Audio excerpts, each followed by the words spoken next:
Hi, everybody. Welcome back to Chaotic Wholesome. We are here for the finale of our series, Body and Soul, a soundtrack to see forever to. I'm Q. I am the storyteller, the facilitator, as it were, for this tale.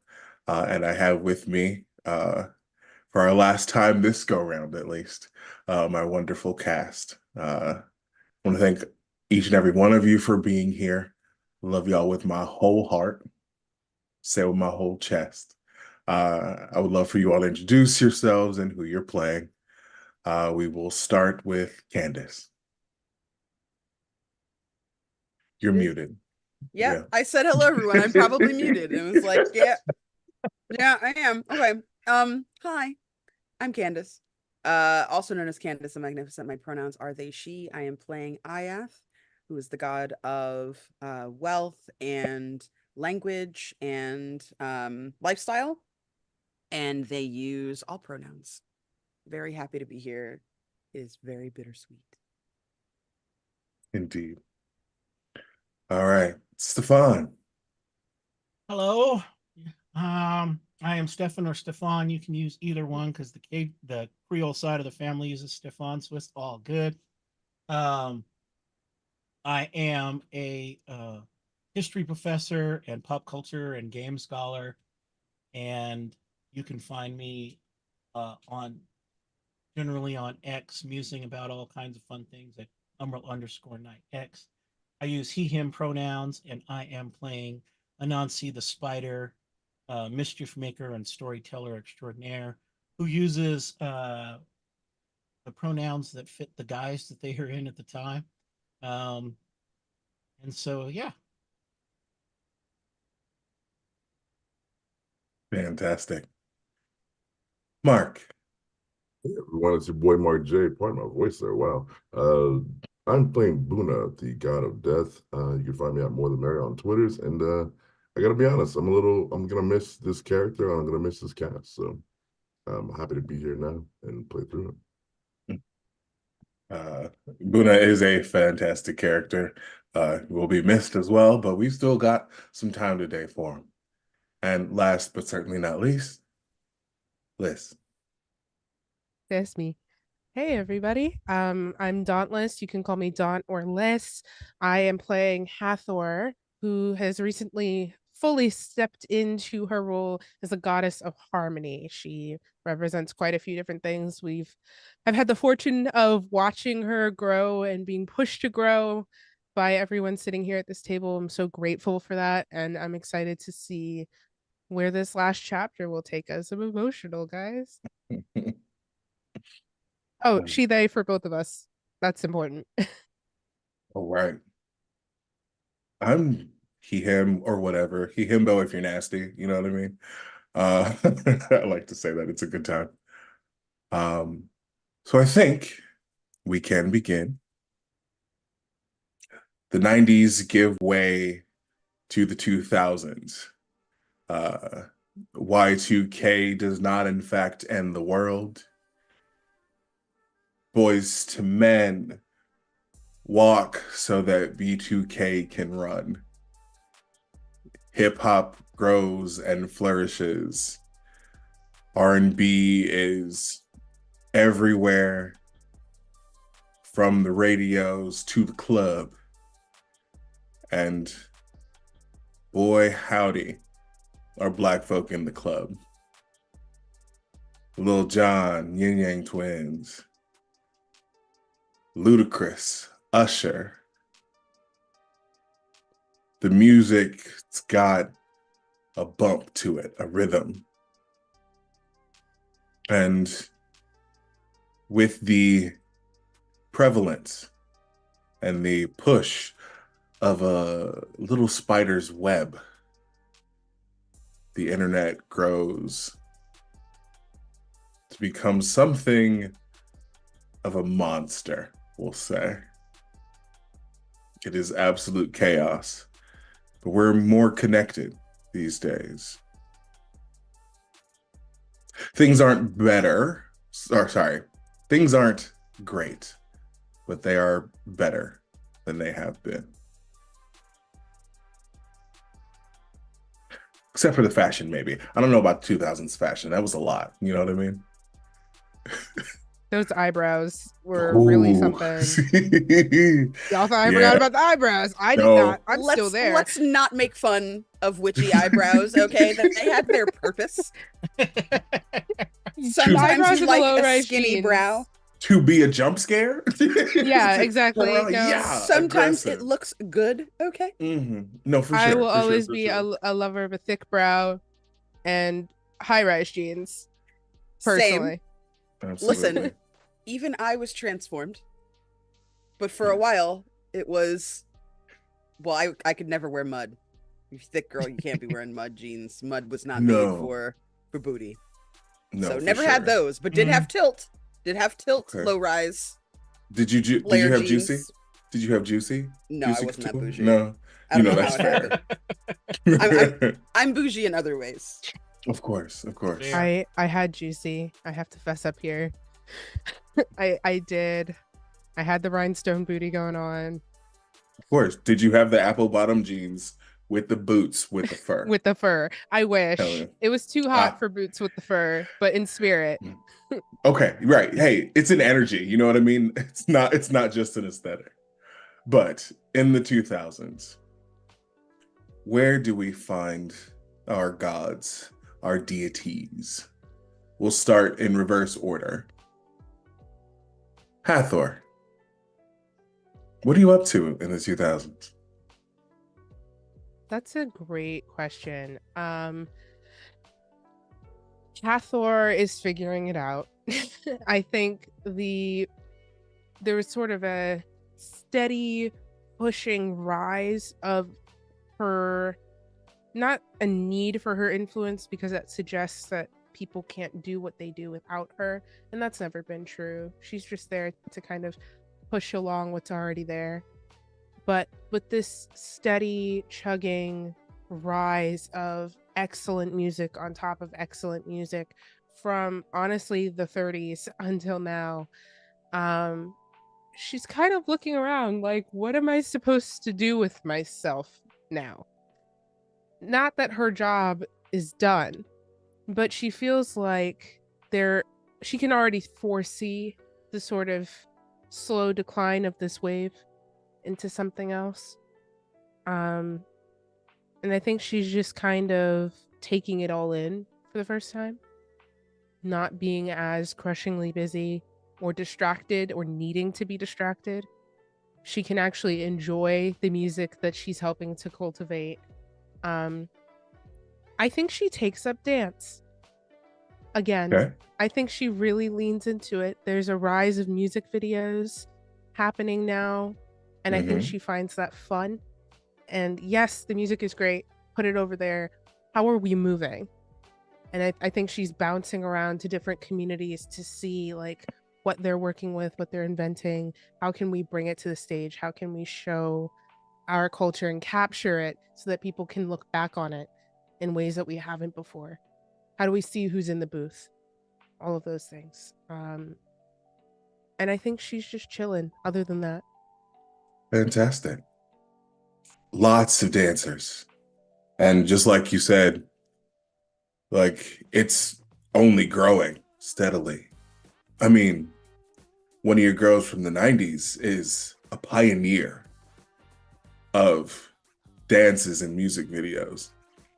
Missy's always got an entourage. Absolutely killing it.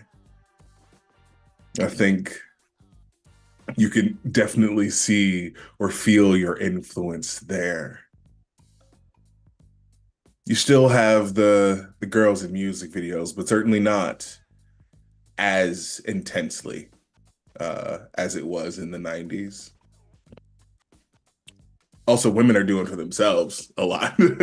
I mean, you still got Destiny's Child for the first. Her.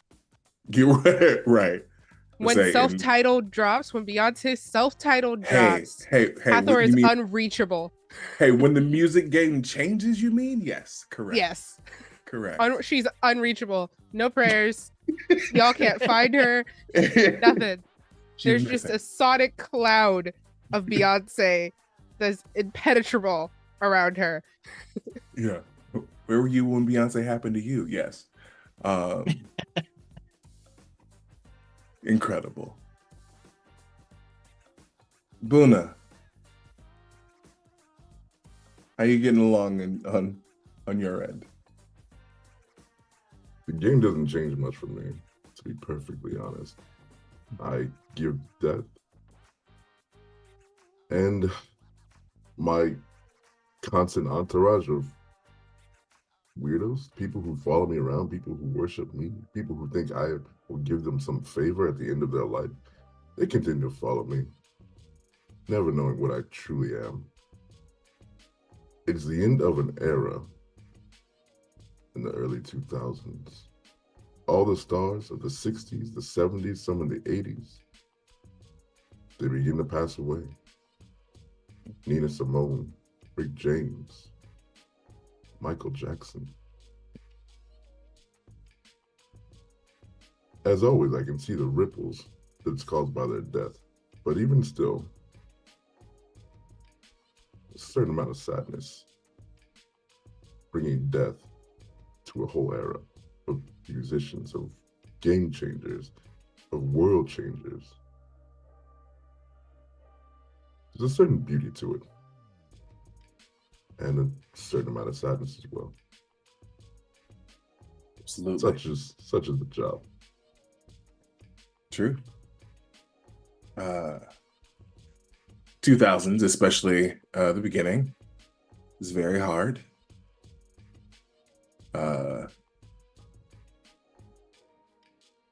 There's one instance in particular that you know, of course, bears mentioning. You know, in really the heart of New York, lots of deaths at that time. So you're certainly very busy. But most people, after the initial shock, do, of course, thank you in their own ways for the gifts that you give them. When you see someone's life cut short, there's always the ripple, but some of those ripples are positivity and joy, along with mourning. I gave the gift of death to young ones. Aaliyah, Lisa Left Eye Lopez, their careers just beginning. Both of them, more than a woman. But the changes that came after their passing, remarkable to say the least. Absolutely. And you see those ripples spread out and extend through time. You can see how the ebb and flow of these moments, these changes, affect the different aspects of your siblings' domains. It is beautiful, but always with a tinge of sadness. Speaking of ripples and connections, Anansi. Oh yes. I think in the 2000s, Anansi is moving, of course, across the internet. Once again, shooting a little side eye to a certain Al Gore, who claims that he invented this whole thing. And Anansi is keenly interested in that. In past ages, the presentations of Black culture have always been curated in very particular ways. So many examples of things that have been made more palatable for the white gaze. And then there are those things that are designed to shock the gangster rap and those sorts of things that get all sorts of pushback from, strangely enough, people like Al Gore's wife Tipper. um, and in the internet, Anansi sees a new way for Black culture to be introduced, and Black culture from so many different places and across the gamut that is not necessarily being curated by very specific people for very specific purposes. There are people able to publish their own music, their own stars, and some very talented people will come from beginnings on the internet. And so he's trying to help push that along and trying to help tell those stories. And of course, as always, make a little bit of mischief and make some things up, and maybe sees this as a great new way to tell stories, but also to maybe get in a little bit of trouble. Plenty of trouble to get into on the web. Goodness gracious. Shout out You to have to believe. Anansi. Shout out to Anansi, angel investor for the Fire Festival. I mean, for you know. sure. Damn, why Maybe. you got to do Ja Rule like that? Why you got to do him like that?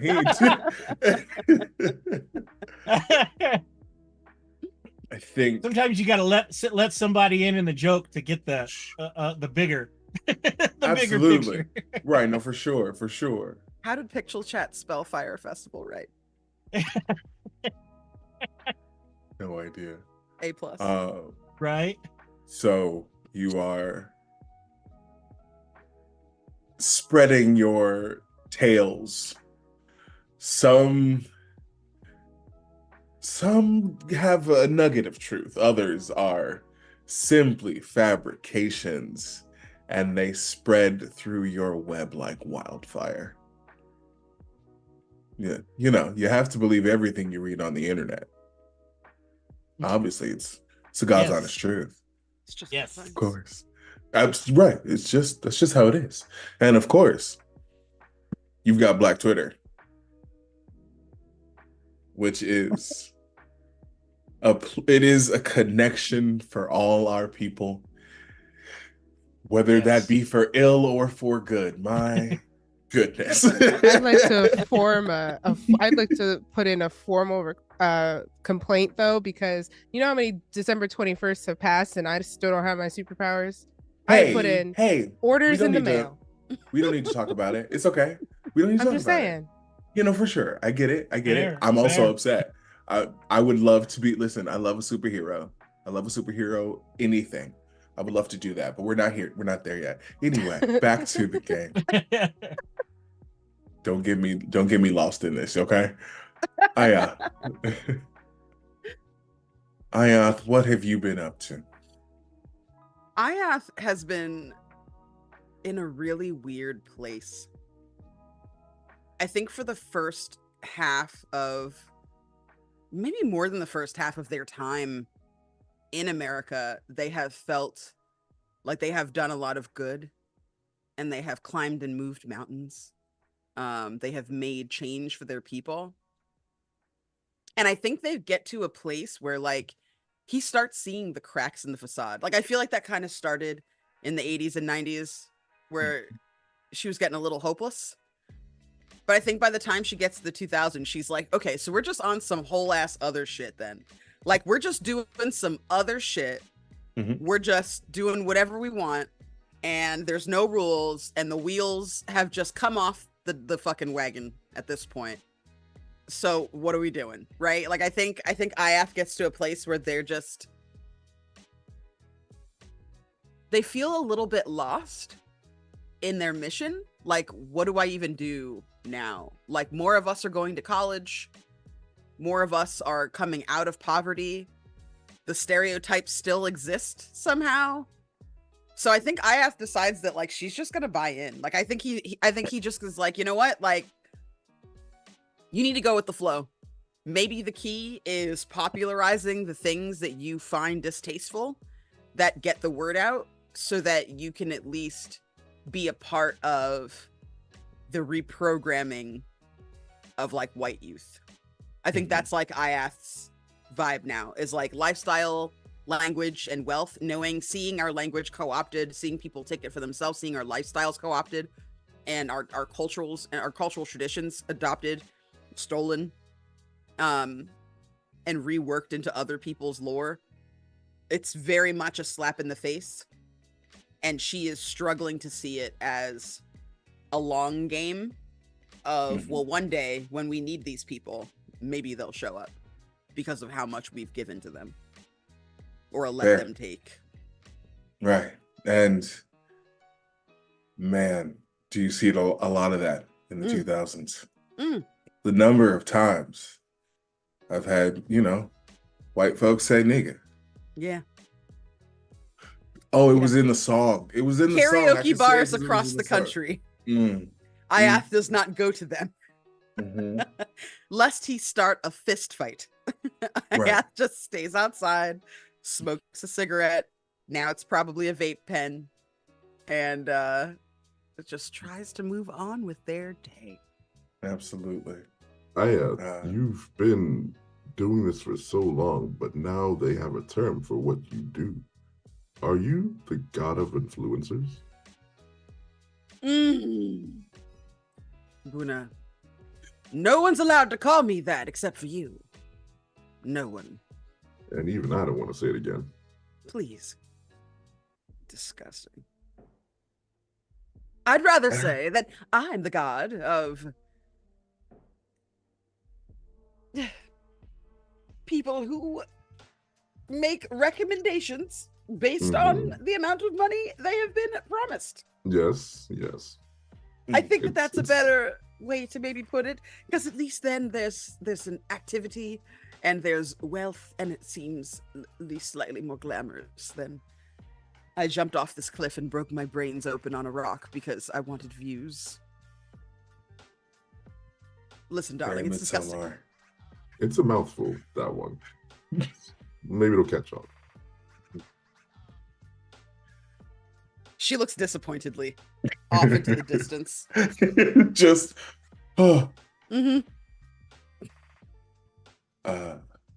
yes. Content creators. YouTube is a thing. Eventually Vine. For a moment.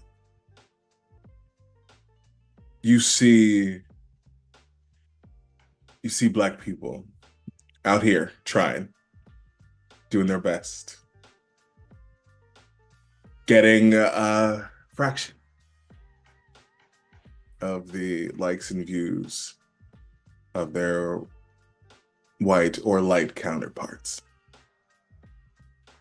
But you also see in a lot of them the determination. And it's strange because on the one hand, in the, pop culture stratosphere, you have so many big names, so many icons that are, Black, and they're everywhere. You have the names like, Lil Jon, T-Pain, Beyonce. You've got, Angela Bassett. You have these pinnacles of people.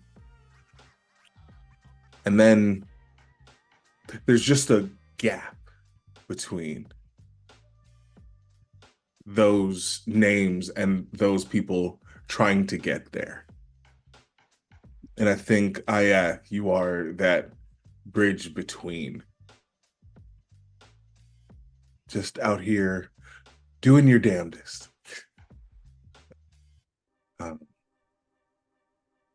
There are, of course, some good points to this time. I mean, we have our first Black president. Absolutely. You can't listen, you can't say don't call me an influencer and then dab on him real quick. You can't do that. You can't do that. It's You can't do that. pizzazz. Okay? It's Sure, pizzazz. sure. The kids will We're call it method Riz in a acting. couple of years. We're in the Abs- period. We're You rooted. know what? Fair. That's fair. They're That's making fair. decisions. I got it. No, I got it. I got it. Whip real quick. I get it. You mentioned change, and that's his whole platform. And it is a big day for a lot of I people. have a feeling it's going to be too much change, if you know what I mean. We can only hope Mm, that that is not the case. mm. We'll get to that in part two. We'll get to that in part two. I mean, like, I don't know about you all, but say the niggas around me gave Obama the like memorial shirt treatment as soon as we knew he won. Truly before he won. I have one in my house that says hope in big blood. Incredible. Incredible. And there was a lot of hope in that time. We saw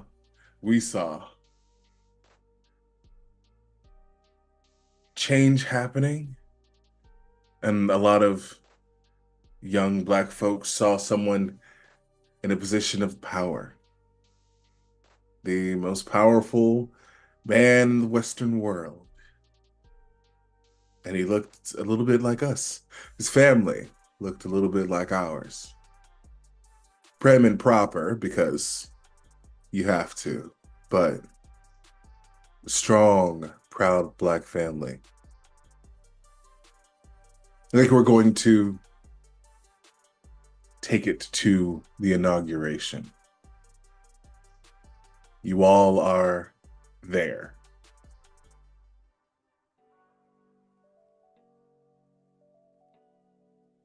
Watching as he becomes the president. Seeing this momentous moment in history. How are we feeling? Anansi, start with you. Well, that fixes the racism thing, right? Yeah, I I'll just mean- roll the credits now. We're done. Solved. We got it. Right? Call it a day, gang. Yeah, that's it. I think along that line, Anansi would be interested to hear that exact sort of take. That this is a momentous moment, but at the same time, for a certain amount, a certain type of person, this moment does signal an end to what has gone before. That this demonstration that things have come to this point signals something that, of course, is not reality, but it gives a pass to some to say that the work has been done and that now here we are. This is the culmination, the end result. And I think Anansi is working, as always, behind the scenes to poke and prod, to whisper about all the things that are still left to do. And so it's an achievement, a moment for some celebration, but also a signal that there's still a lot left to be done. And Anansi is as always, tugging on those strings and threads to help keep that alive and moving forward. Amazing. Aya?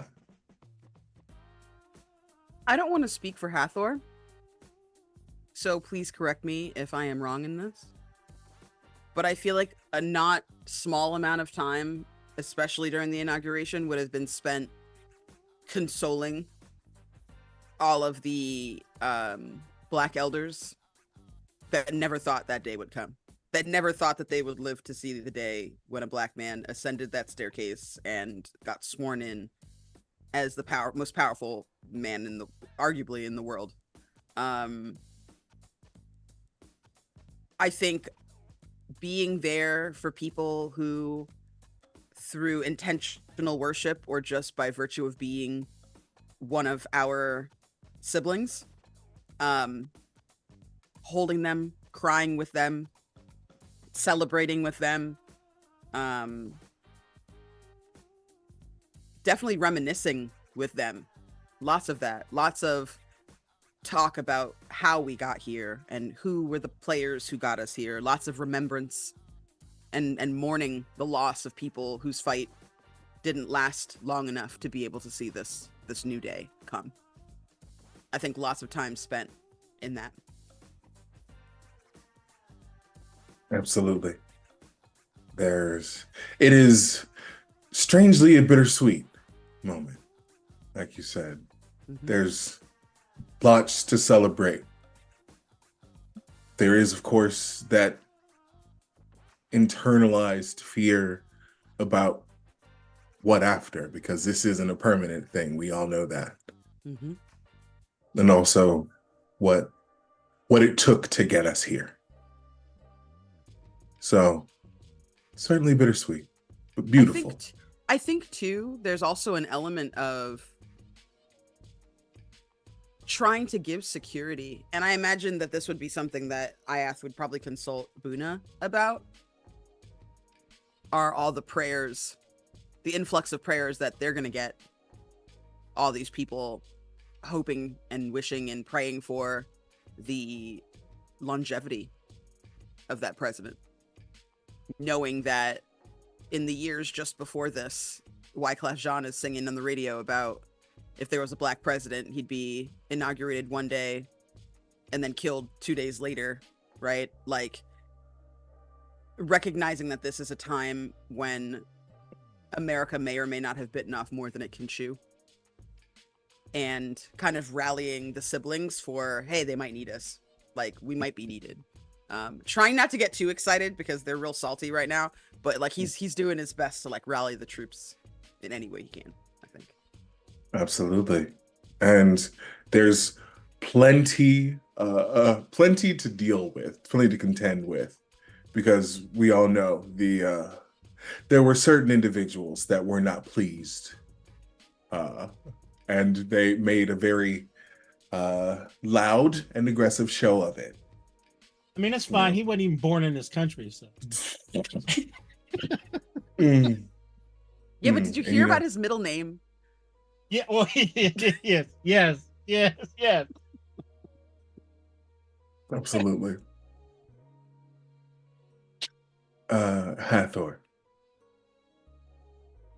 I think Iath is 100% right in terms of what Hathor is doing. I think we're very side by side in this. Hathor, their spirit, their joy, their energy is now something they can afford to split without burning out, which is strange considering I think the atmosphere is one that would want you to burn out and to burn low. But I think their energy and their just essence is at the HBCUs that are celebrating. It's in drumlines. It's at Black fraternities and sororities that are losing their minds and tailgating for a week straight. It's in every family home that stayed up to watch the election results pour in and ran around screaming and called it everyone they knew. But I think Hathor in physicality is right there on front porches in old plastic chairs or on the porch steps that are splintering and just talking with all of the elders that need to process this in many different ways. There are some that aren't happy, that think this is too progressive. That can't quite give in to the joy without seeing something wrong in it because they've been burned too many times before. So I think Hathor's just making the rounds, trying to pry open closed doors, so to speak, to let in hope, because we need hope. Maybe not in giant red, white, and blue letters on our walls, but that counts. That's okay. It's something. Maybe It is. not his picture next to Jesus or in the frame where Jesus used to be, but that's okay. We'll take it. Okay, listen. Obama, Obama and Beyonce are lords and saviors. I don't know what to tell you. Beyonce, Jesus. That's the Holy Trinity. And Absolutely. Mhm. like if you went into any black household in the Bible Belt, that's what's on the wall right there. Mhm. But yeah, I think Hathor's just opening up, listening, trying to take in as much as she's giving. Yeah, allowing hope and trying to cultivate it, because the alternative is too much to think about at a moment of such joy. Absolutely. And Buna, not much death happening there, certainly. At least not for the inauguration itself. But you do see your siblings doing work, being there. How do you support them? Well, first, I'd like to tell you a story about how I broke the rules. Normally, when I give death, I greet them, provide them my services, and take them to their next destination. But there were two individuals who I needed to see this inauguration. I needed to bring them along to show them that what they did mattered. One was Ms. Rosa Parks, and the other was Coretta Scott King, who both died in the early 2000s. I mean, I shouldn't have done it, I know, but I needed them to see what I had seen, that their lives and their deaths had mattered, make more of a change on this country than they might ever know. I'm sure there will be some repercussions down the line, but I just had to do it. And that is more than fair. You all see this moment. It is a bright one. You are at the inaugural ball, invited through any number of means. I think you all are watching the president and the first lady do their first dance. A song that you all are familiar with. At last, the strings go, the music swells. And you just get to watch. You're not entirely sure, even with seeing the ripples, how tomorrow will go. But there's a moment of peace, of perhaps thinking that tomorrow will be okay.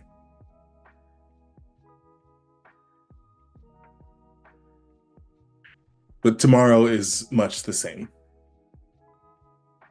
In certain instances, in certain cases, it is worse.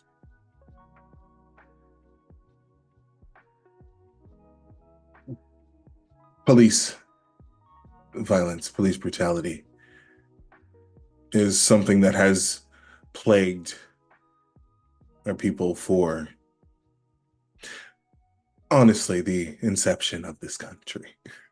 Since the very beginning, it's had different faces, but it is all the same. Only this time, there's footage. This time, there's documentation. There are a number of people that are found out. Lots of cops are shown doing the things that we have always said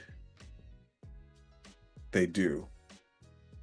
And it once again brings up that fight, that ire, that rage within our communities. We say their names so that people do not forget. And it's not just in one city. It's all over the country. And in an instant, the World Wide Web is worldwide, and it is immediate. Ayath, you find yourself once more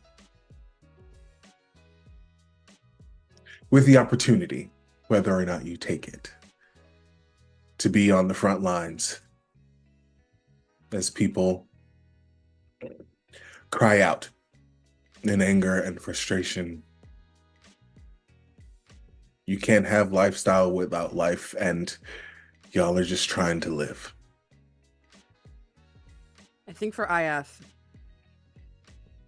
one of the small comforts that they feel in that moment, something that was a throwaway decision that they really didn't think about, was smartphones.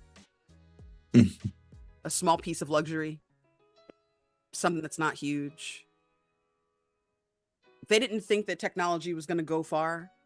They were surprised when it became something so revolutionary, and kept waiting for the moment where it would finally feel important, I think, to them. Mm-hmm. And the telephone, obviously, being able to connect with your friends and family anytime, anywhere, lovely. But they see a lot of ugliness and a lot of hatred on this World Wide Web, right? Lots of pranks being played, lots of disingenuous people. But the moment that smartphones start becoming a tool for resistance, a tool to help people fight back, a way to record histories in an unexpected way, I feel like Ayath feels a little less useless, knowing that trying to make those affordable, trying to work behind the scenes to make that bit of luxury something that people can have without feeling bad about it. It's so useful that it's almost a must. It's a need, a necessity at that point. What I think she didn't expect was how much time that he would feel he needed to spend watching every single one of those videos to bear witness, and how that would both utterly destroy and completely radicalize her. So by the time it comes to a crescendo, she's absolutely on the front lines. She goes back to her early days: money for bail, money for water, bribes, trying to get to the few cops that are the least bad, and greasing palms to see if people can be treated with the respect and dignity that they deserve. Ayath believes that the most American thing anyone can do is protest. That's what the country was built upon. And I think he kind of devotes himself to supplying whatever is needed in those moments to help grow that movement as large as possible. Absolutely. And you certainly see that growth. Black Lives Matter. It's one of the big ones. You, of course, get the parts or the sections of it that people try to use for ill, or the parts that people say is used for ill. But Black Lives Matter is a statement and a movement, and you are there to help bring it along.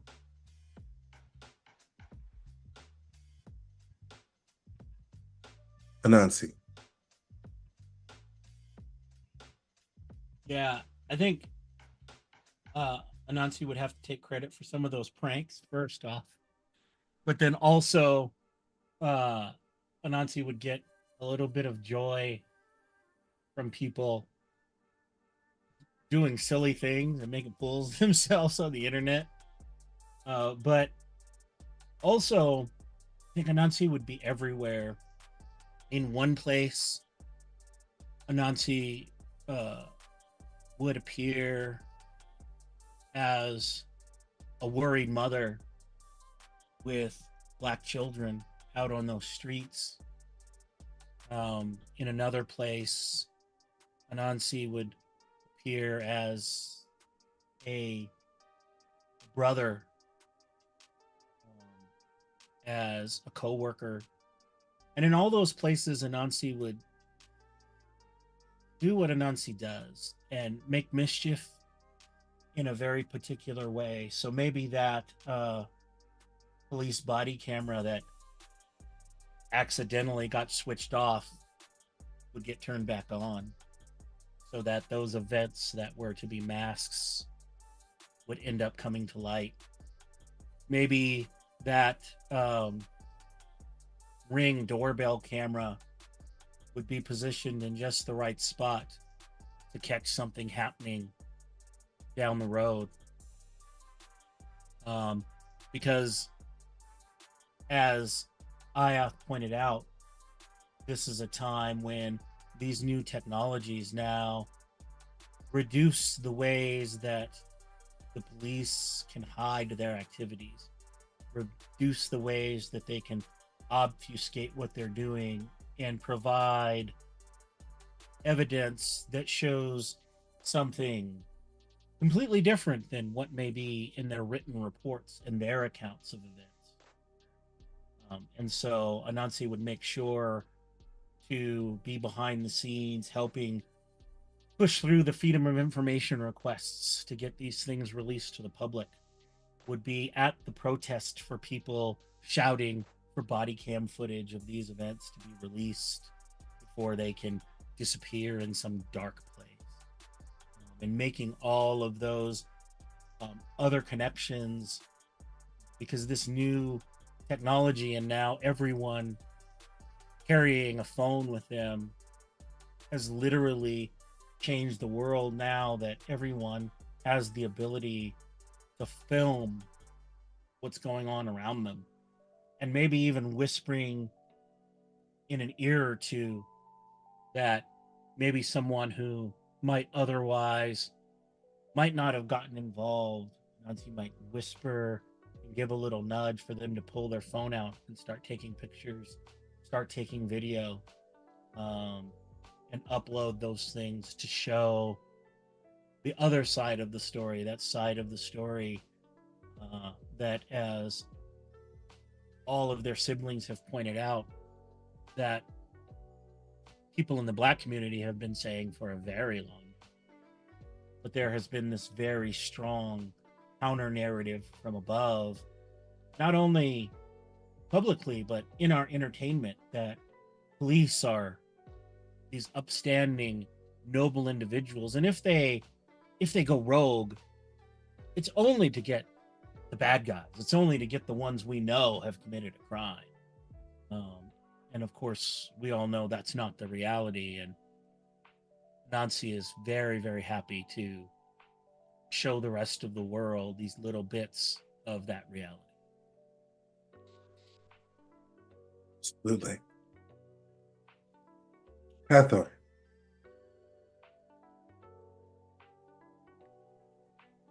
I want to do two things. The first thing I'm I want to listening. do, I want to write a letter to my son. Actually, I'm going to write an email. I'm going to be brave. These computer things still scare me a lot. I get it. They're everywhere now. Everything's on demand. That's cool. I feel like there's a problem with having everything on demand, but fine. I will be brave and I will write electronic mail instead of good old-fashioned papyrus and ink. But I will write an email to Horace, because I think for the first time, despite godhood, despite our different concepts of mortality, I think I am worried for him. This is a time in which, more than ever, I would almost say, it is dangerous to be a Black man, but especially a Black man visibly succeeding. And his whole life, he has been a healer. He has been a community pillar. And though I have watched him guide the sun through the sky safely each morning, I fear for what might happen if a police car stops him. So I write to him and I tell him how proud of him that I am. I tell him about the ripples of his work that I see in colleges around the world, even people more and more wanting to step up into healthcare, to push new boundaries forward because they are seeing the racial inequality in the medical field and they want to do something about it. But I also remind him that as much as hope is in the air, he himself carries part of that hope with him, and that makes him dangerous. So I remind my boy to protect himself. I remind him to love himself. I encourage him to go protest, but I also encourage him to keep living, because that in itself is a radical act of protest. I probably signed the email in some really embarrassing way. Probably attached like a really small crunchy gift to it. And then I send it. And the second thing I want to do, of course, I'm on the front lines right next to Ayath. I think that's something that won't change no matter how much we change.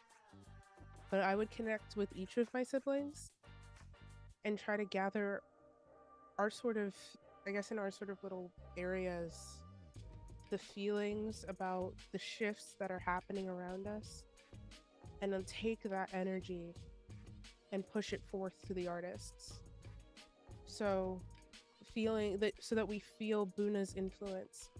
When people are singing about death at the hands of the police, we feel the many dimensions that then come with death. And we feel the idea that power can persevere once Buna has visited. And in fact, thanks to Buna, it can. Encouraging waves of connection and working together and resistance as a unit, and letting Anansi's influence come through in the music and in the lyrics, because I feel like you have something to do with when there are bars. I feel like you have something to do with that. And letting the grit and the anger, but also the emotion and the strength of what it takes to be one of the community pillars that is trying to push things forward, letting that and Ayath's influence come through. Just making sure that all of it is heard, all of it is felt, and that we see that there are places to go, but we feel it in the moment, in the cultural moment. When we look back, there will always be this. We will always have a touchstone here. Those are my two things. Those were two very good things. Thank I you. just- I try my best. I think you get an email back. It is crisp and clean, no crunchy gifts.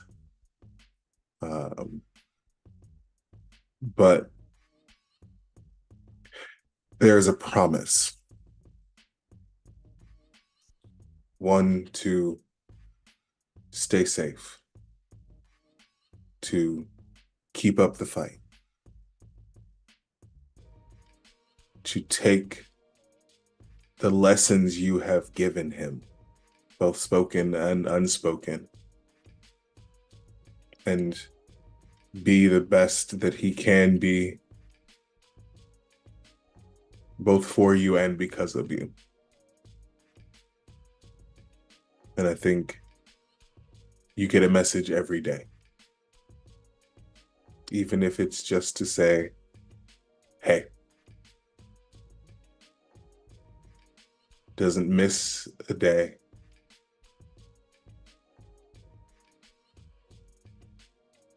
As far as the music, I think there is, between the four of you, this incredible mix of emotion, of raw power that comes up and comes out. There's a lot of music that's just black as hell, y'all. And talking about the real shit. Also think it is worth noting that Ayath, the work that you started putting in the 70s is coming back now. Because that union, that mix of queer culture, black and white, realizing that having our white allies was important, is visible here. Because when we say Black Lives Matter, the ones that stand with us say yes. They don't say no, all lives matter. We still have a lot to teach them. They've got a lot to learn. But our voices are amplified with their power. So they say the names so that everyone can remember them. Buna.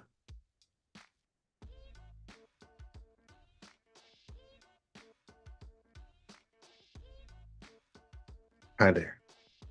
Good evening. There's a lot going on. You are incredibly popular because there are many instances, repeated time and time again, where it's recorded of you giving your gifts to people. Never before has it been quite so blatant. Now, while you might not actually be there, your presence is seen, it is felt on loop in some cases. There's a power to that. Small little bits of devotion, tiny prayers with each stream on a video on TikTok, on Vine, on Twitter. For all of you, the internet is a strange phenomena. So, how's Buna handling it? I think that Buna, as always. No, let me rephrase that. I think that Buna is beginning to grow tired. The 90s were a lot, the aughts are a lot, and as the decades move on, I can hear each time my name is called. And now it's incessant, it's on loop, as you said. Death, death, death, death. Like, what about life? What happened to you people? I find the irony of the Black Lives Matter movement. It only especially matters when Black lives are taken.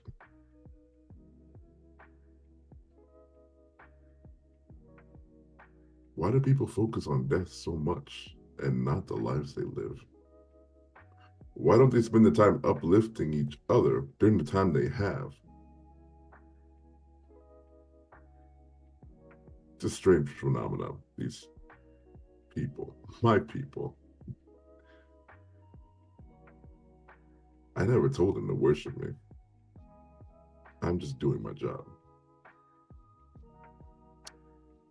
Also, during that time, though, I have a question. Anansi or I have, which one of you is responsible for Fergie? No, honey. That's You're not claiming ain't that no- one? Okay, then that ain't Anansi, none of- I'm looking at you. ooh, actually, The Black Eyed Ooh. Peas were with it. Back in the that's day. They Hathor. were. That's Oh. Hathor. Why am I Ooh. in it? Now why Ooh, am I in it? because that's the Black Eyed Peas, baby. The Black Eyed Peas made that happen. Actually, hold on. I think maybe that might be the Mouse's fault. And that's not Kids under our Incorporated. purview. Yeah, Oh, wow. yeah. Mhm. Yeah.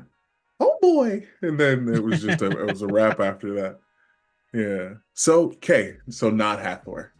There you go. Thank you. It was Right. yeah. Put some respect it on was- my name. Because I mean, I do get I up to some say all that. mischief. right. And Sometimes. Nazi. Sometimes things aren't my fault. Sometimes I have siblings. Fergie is not our fault, but Will.i.am is Anansi's fault. No, for sure. Absolutely. I'll take that. Absolutely. Also, I'm fairly certain you probably put her up to the national anthem. Well, Here's, That- here's Yes. what happened. That Yeah. feels accurate. Yes. I wrote down the concept for their group on like a sticky note, but it was 100% for a dinner ingredient and not actually a band related thing. And I feel like a Nazi got a hold of that. And then Hathor woke up the next morning and was like, what? Oh God. 100%. Something horrible has happened here. Mm. You said you wanted Black Eyed 100%. Peas. You got it. There you go. Here you go. Not No. like this. If we were to look in the spice cabinet, what is a Fergie? I mean, because vanilla is valuable. It's Can valuable. I- and Vanilla, delicious. sure. What's up? I have the answer. Mm. I'm listening. I'd argue a Fergie is a paprika. All color, no Oh. flavor. Oh. Yeah. Above Fair. table, I'm a Yeah. writer, and somebody once used Fergalicious or Glamorous, whichever one of her shitty songs, Uh-huh. to correct my grammar in a meeting Oh. Oh, no. So, because she spells. And I was like, so she spells glamorous. Oh, okay. Yeah, sure. mm, mhm, mhm, mhm, mhm. Mm. Yeah. Thank you. I Thank feel you like so much. We're all owed $20 just hearing that. It Like, was from that person. At least 25. 25 for Right. sure. Yeah. the Yeah. worst Something. part is I was the only black person in the room. Oh, Ah. Everyone turned to look at me like, your rebuttal? Like that was a Not like reasonable thing this. to say. Mm. And I just went, Interesting. you know what? Spell it however you want. And I Yeah. was done. I Oh, was done. Yeah. okay. Well, this Psychic has damage. been. You're right. Psychic damage for sure. I will have to say that based also on what Hathor said earlier, that Anansi would also be very keen on what's happening now, especially post the inauguration, something that's been kind of started years before, but now in the past, those of us can certainly remember a time when the racism was overt. It didn't have to be hidden. They could just come out and say it. Just in conversation without any repercussions, just boldly and openly. And now things have changed enough that many of them have become more measured and careful in how they apply their racism. They apply it subtly through microaggressions or in hidden internet chat rooms and other things like that. And Anansi would be very interested, being a bit of a trickster and manipulator themselves. Anansi would want to play in that field and would be very involved in exposing the subtle racism.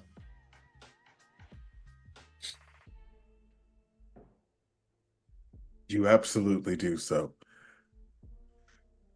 The subtle racism, the microaggressions.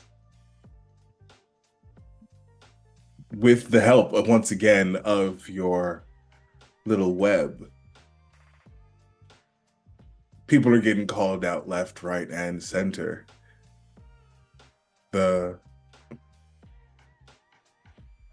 small, quiet things, the quiet parts are being said out loud.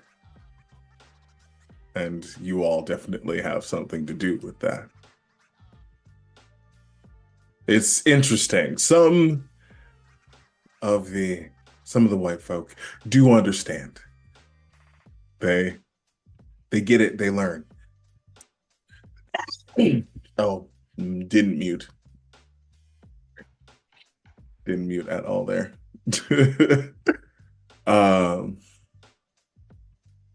Some people double down in that. And it is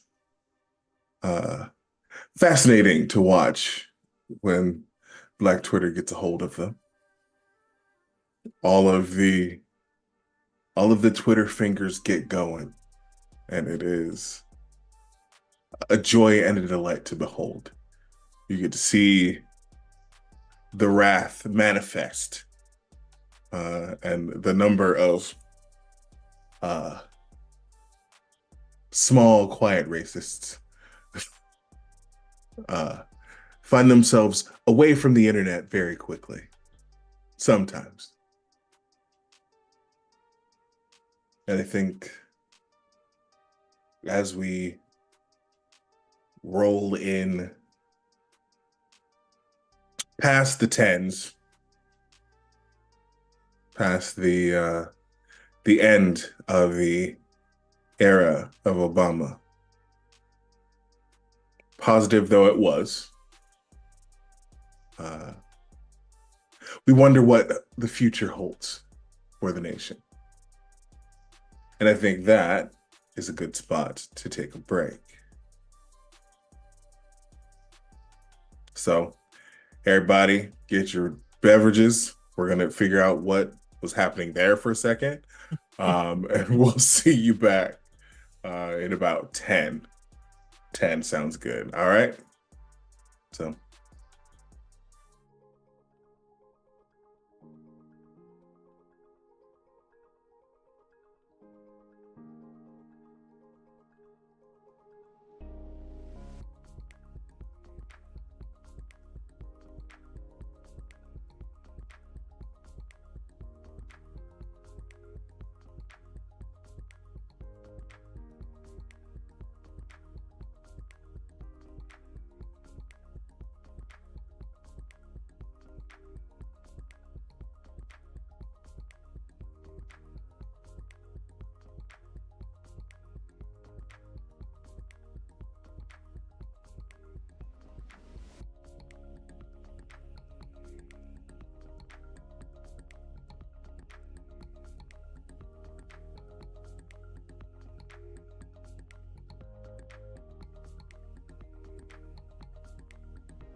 Hi, everybody. Welcome back.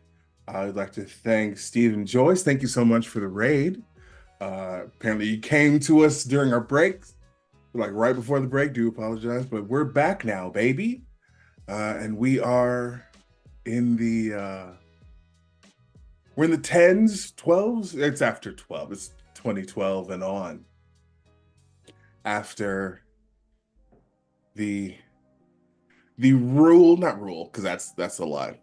After Obama, we wondered who would be next in line, and we had hopes.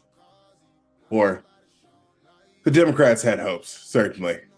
Uh, they thought, hey, after a black man, what's next? And the answer to that was a white woman, we hoped. That is not what we got. And I don't feel like saying the name, so we're not gonna. Everyone knows the name of, the Mango Mussolini. Don't insult Tupe. mangoes, please. Okay, sure. Tupe Mangoes are Fiasco. delicious. No, for sure. Tupe Fiasco. That was one of my favorites.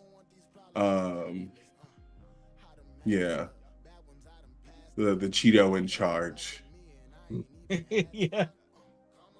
It was an overcorrection because that's how the world works a lot of times. It goes one way and then the meter is pushed back, but it's never to the middle. And so, whereas during the Obama inauguration, there was joy and hope when 45 was announced. There was Photoshop. There was Photoshop. There was it was hard to describe the feeling because we'd all seen the campaign. We'd all seen how things were run, how things were looking, and it was heartbreaking, I think. We were grieving the end of an era, and then we woke up the next day to a completely different world. I'm sure many people have stories in a post-Obama world. The quiet parts that were said out loud were now just the parts out loud. There were no quiet parts for a good long while. There was a brazen lack of care. They wanted to make America great again.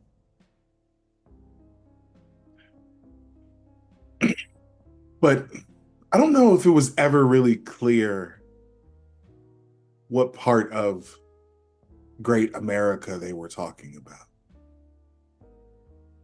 Because that certainly never really applied to us.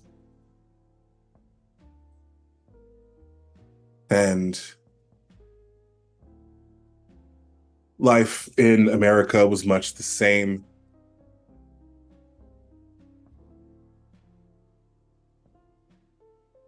So in the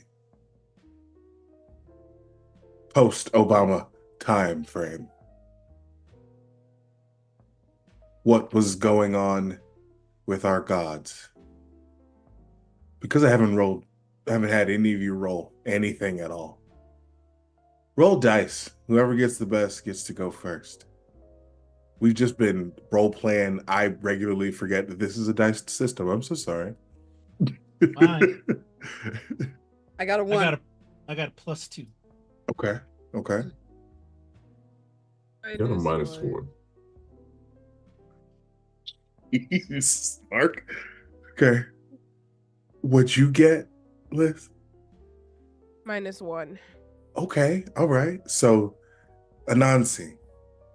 Yeah, I think Anansi would be looking at what's happening with this shift in power, thinking on one hand about this ideal, as you mentioned, of when exactly America was great for us, which really was never, um, at least not in the ways that that it's being portrayed by that particular movement. But I think Anansi would also be looking forward, ever perched in the center of the web. Sometimes Anansi gets flashes of what is to come. And I think Anansi would be looking forward and would probably work alongside Hathor to look forward to some things that are to come and to maybe take that element of the Black national anthem, but with his characteristic wit, change things up, change the lyrics to lift up every chair and swing. To think about what is to come, and how to help move everyone past this particular moment, because it's certainly not the first time that we've had something that proves to be awful for our people that we've encountered. And so we always have in our kit bag those things to be able to help people endure, to navigate these new times, to put up with the MAGA slogans and the shifts now because of a new boldness that some of those more overt strains of racism come back and get louder in some segments. And how do we make those twists, and how do we make those shifts to be able to endure those things? Because it's just one in another long line of disappointments that this country has handed us. And we always take those and we adapt and we use them in our art. We use them in our music, in our entertainment. We come up with new words and phrases to confront these things, new forms of community and new connections amongst ourselves, push past all of these things. And so Anansi would be very much involved in all of those aspects. Absolutely. Aya, you got next.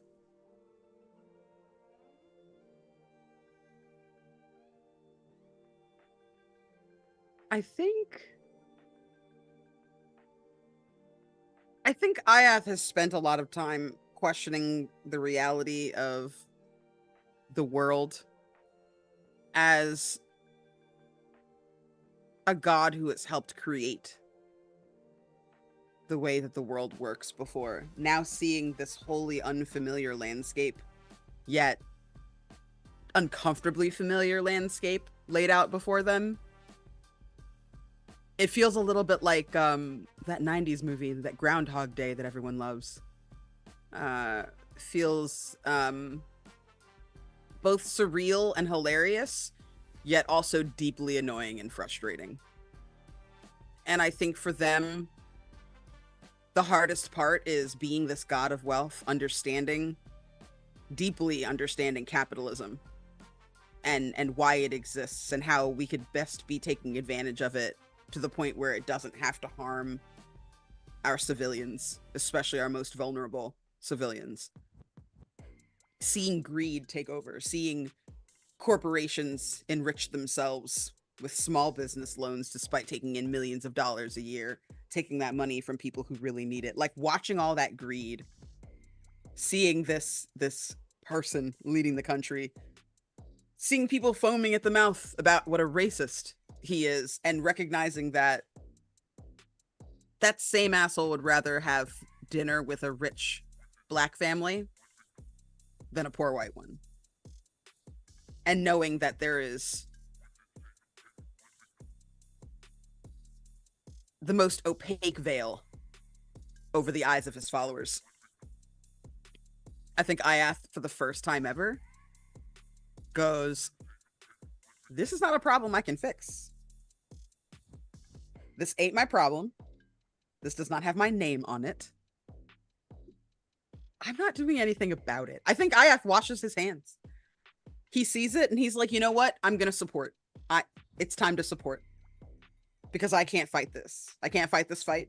All I can do is continue to try and enrich the culture that resists this. And I think that's where she puts all of her effort. Like, politics were something I think for a good 8 years, she felt really positive about having sunk a lot of time into it. But he really just is at a place now where he's like, yo, I cannot be a victim of sunk cost fallacy. Yes, I put in a lot of time and effort, and I will again, but this is going to need to play itself out. And I'm going to be over here hoping to inspire people. Putting out the fire called Hamilton, trying to do that. Attempting to do some kind of damage control over there. You didn't have to do that. You didn't have to do that. Good intentions. The road to hell is paved with them. Yeah. Sometimes I make sure. mistakes. Okay. Listen, Not my fault. Iath, like myself, is of the mind that somebody did a good and positive thing that they meant to be wonderful and transcendent and to unite people, and wrote it during the Obama administration and released it right at the end of it, which was the worst time to do so. Yep. So it was a mostly valiant effort, and the music is not bad. However, Ooh. there's a lot of damage control that I think Iath does. And I think Iath starts to like talk to kids too. I think Iath uses their powers of like wealth and lifestyle to try and reach younger people, seeing the disaster that this new leader is bringing to their doorsteps and to their futures. Iath's not big on kids, but No. this is Well a said. moment where you got to like catch it before it eludes you. You know what I mean? You got to like catch Absolutely. it. I mean, and TikTok is here. Certainly. That's a big one. Yeah. That's a big one. I think It's a huge one. Iath sees TikTok and is like, all right.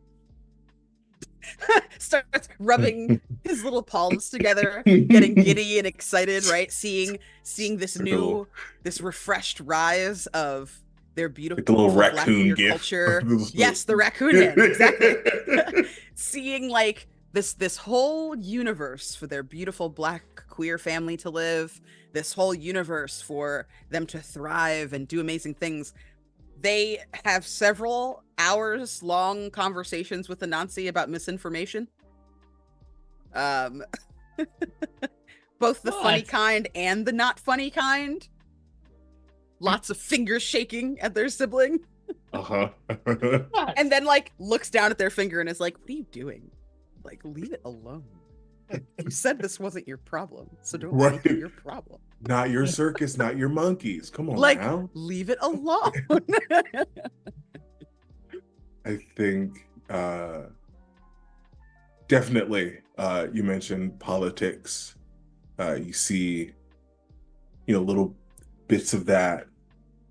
I think one of the, major points is like Stacey Abrams in Georgia, working with her just to get the Black vote up, working against everything that Georgia tried to throw in the way.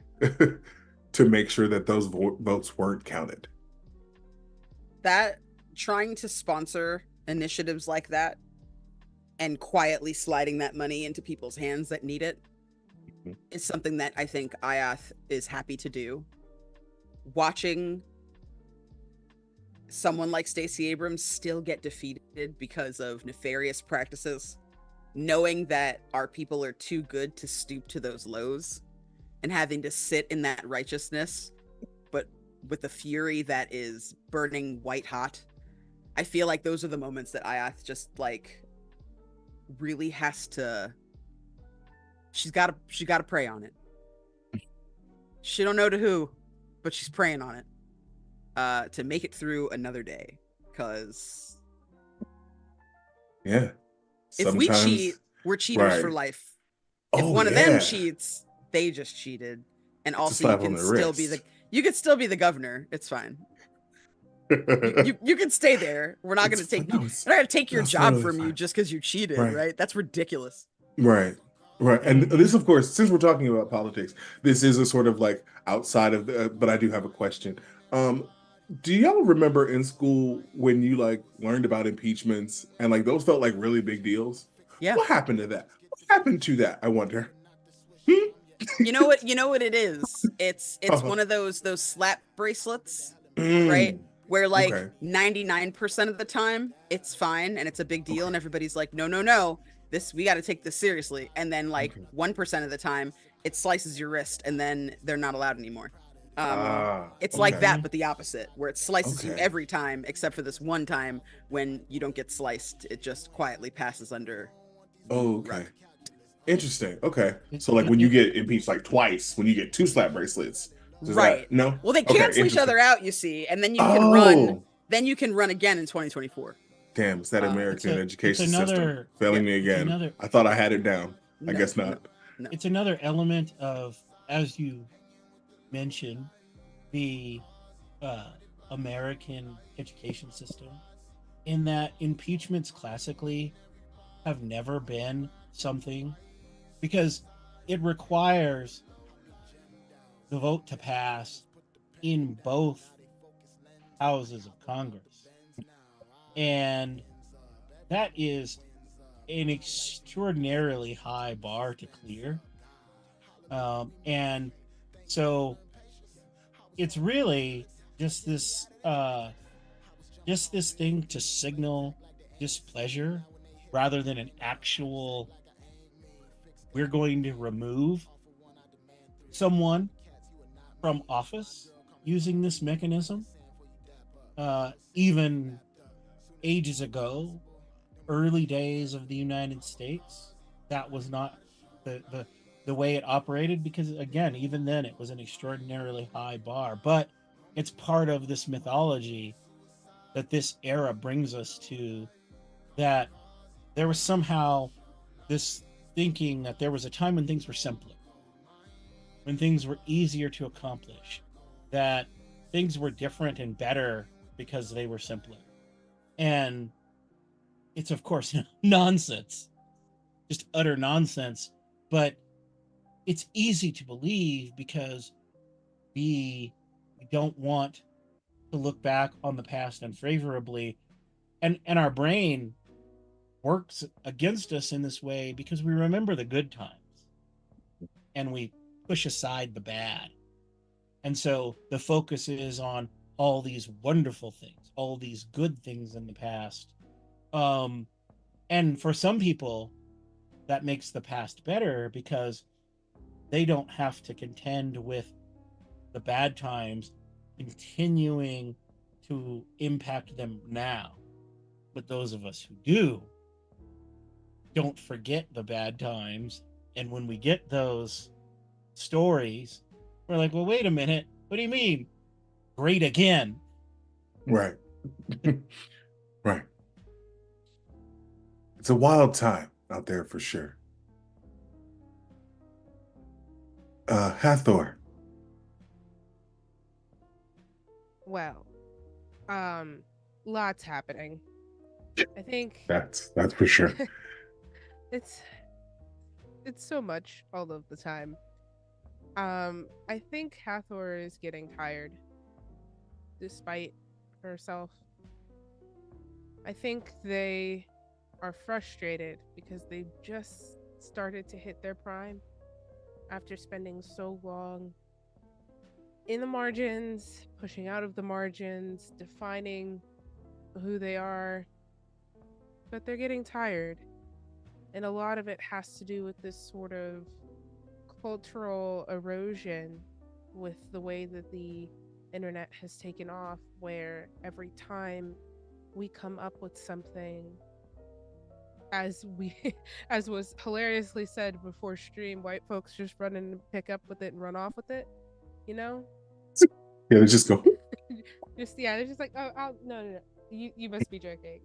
That looks heavy. Let me take that for you. And I think it is just a really tiring thing to have been in the room with someone, right? Let's use music as an example. I watched someone pour their life over a microphone, stay in the studio until 4:30 a.m. over and over, trying to get tracks just right, trying to get an album just right.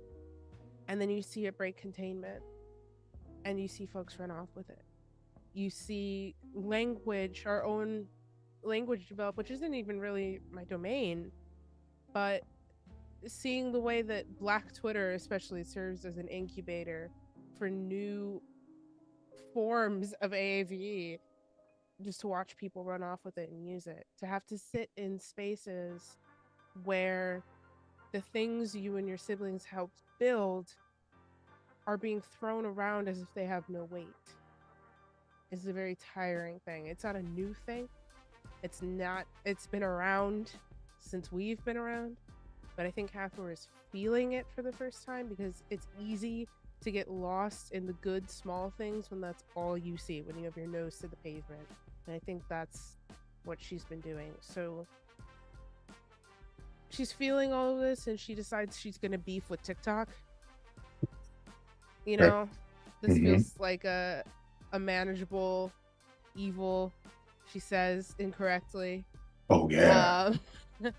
So I think at first they are over the moon that there's a place where, like, it's like Black Twitter, but we have our faces on it, y'all.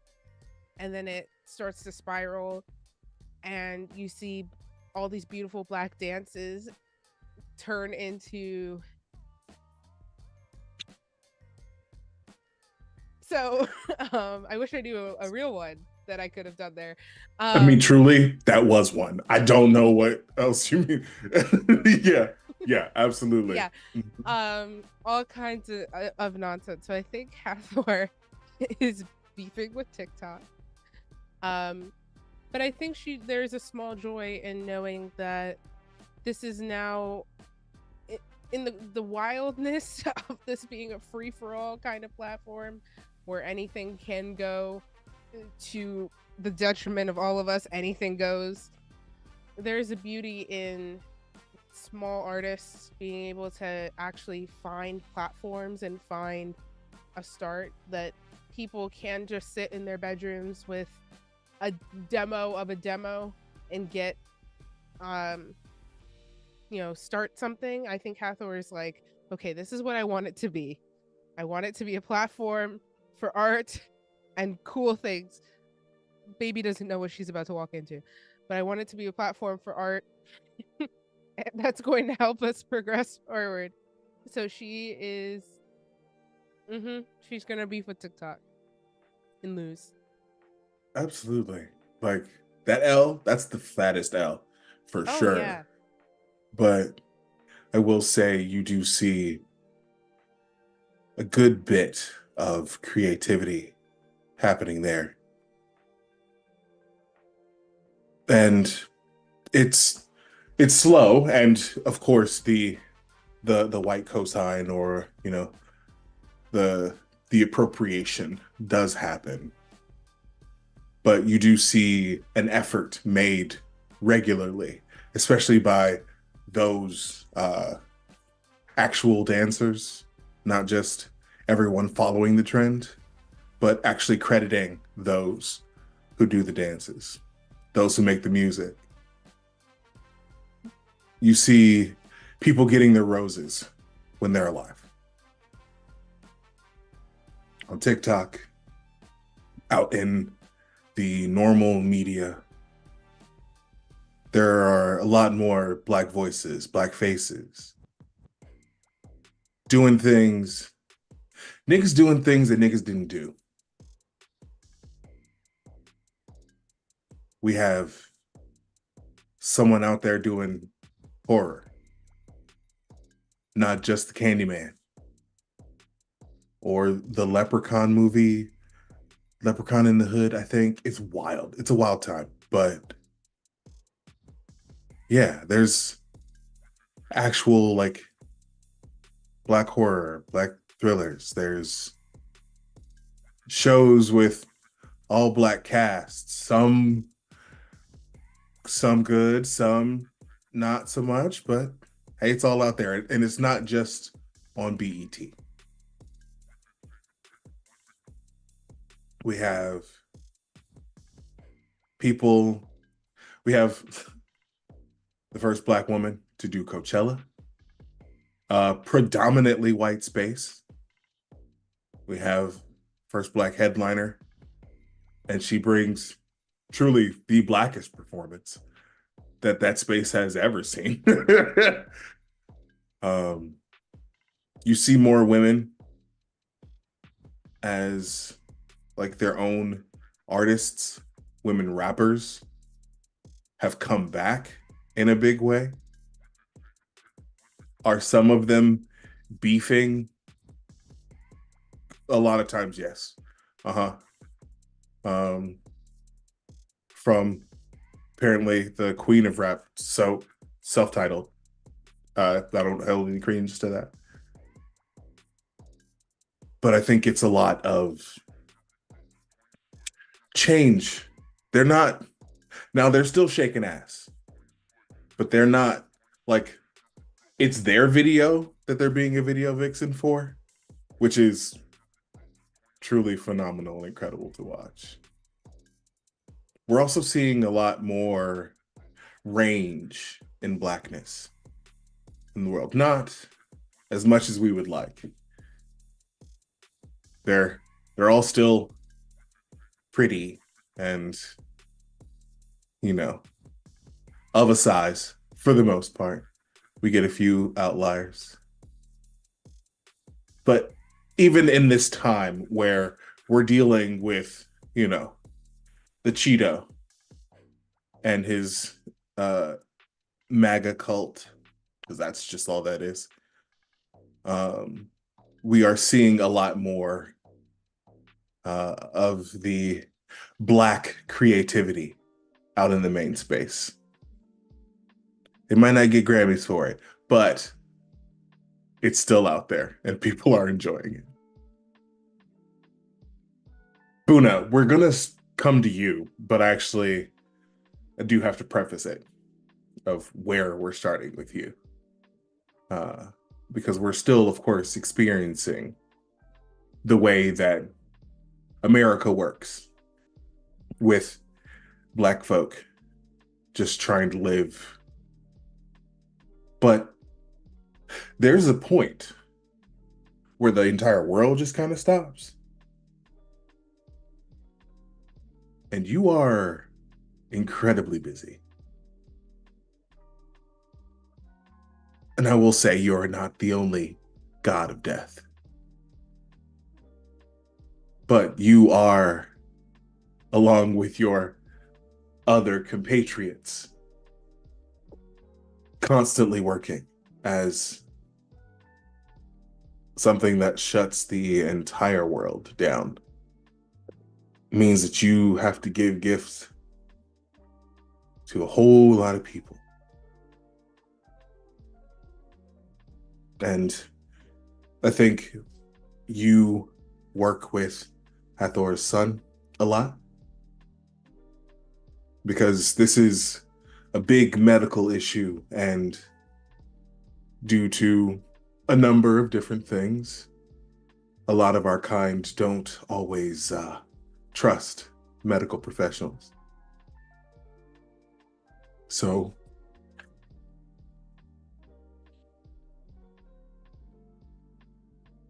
how are we doing, Buna? Another decade of silent death, almost. The people die by the hundreds and then the thousands. Beautiful black lives snuffed, gone after a seemingly torturous death. Their lungs filling and closing on themselves. Oh, I'm very busy. Very busy indeed. And if I thought I was tired before,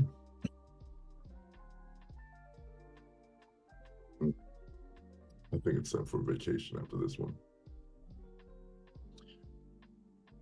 People are lonely in this time. They take foolish risks. They put themselves in danger. They don't believe the establishment, which has never been for them in the first place. But now they take more risks than ever. The strange thing is, though, when I greet some of them, well, they used to fight me. They used to be angry. They used to be filled with rage, say, why me? How dare you come for me? And now they're doom scrolling. Even after death, they can't let it go. It's just a strange phenomenon. They just want to Certainly. be constantly distracted. But I always come, and I always find them. I watch the bodies pile up in ice skating rinks and morgues. Stacks and stacks of bodies of lives taken because of this virus. And I see our people come together.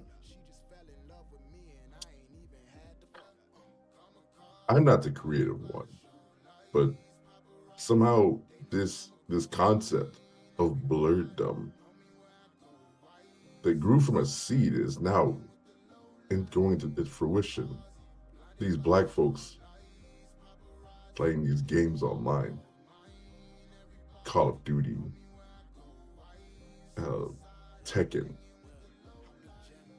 Dungeons and Dragons or some shit. They've come together. See, this is why I'm never gonna get any kind of money from them. Damn, that's all good.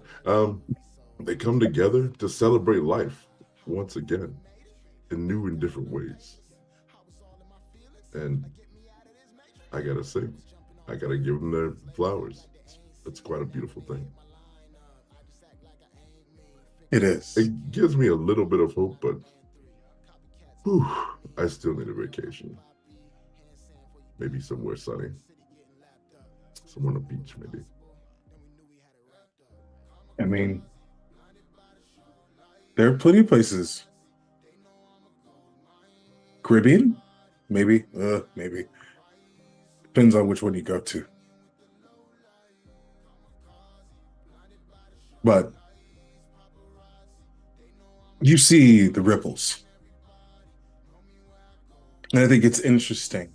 One that you've seen even through the constant rippling in this time, even like raindrops hitting a still lake. Even through that, you do see a ripple sort of stretches back and forward into the future. You feel home coming back. There was the Back to Africa movement in the past. Definitely a lot of Afrocentrism. But I feel in recent times, there's been an actual connection between Black Americans and Africans. You can see it in, the media and the shows. You can see it on TikTok. You can hear it in the music. It's everywhere now. Like, of course, Black artists, and again, this is one of those moments, even the cosign hits the Afro beat. But it's now a part of pop culture. It's in there. You feel the beat, you hear home. And remember, you remember, there's a connection to the homeland.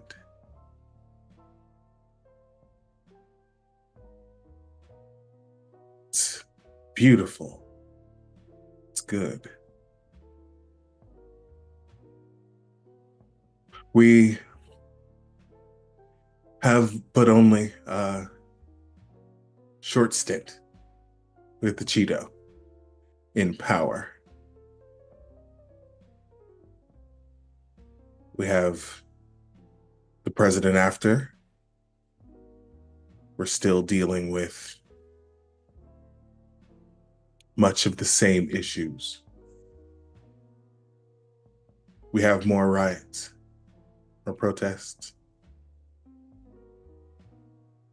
There are names that are said, George Floyd, Breonna Taylor, they are added to the names that we say, because we won't forget them, because we can't forget them, because otherwise they win. We still have to remind them daily that Black Lives Matter. But now we do so with our whole chest, 10 toes in it. Indeed.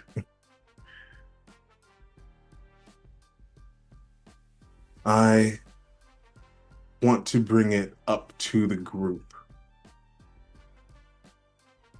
Pick a time where you all would be together.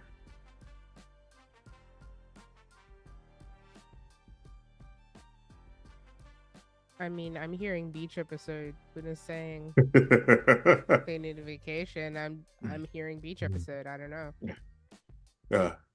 After the world's opened back up. Yes. 100%. Absolutely. IF definitely has a private island. Oh, for sure. For sure. Private island. You all are having some time away because every now and then you have to unplug. Otherwise, you will simply go insane. Even as godly beings, you all have the weariness of ages upon you. But for now, you have time to sit and reflect.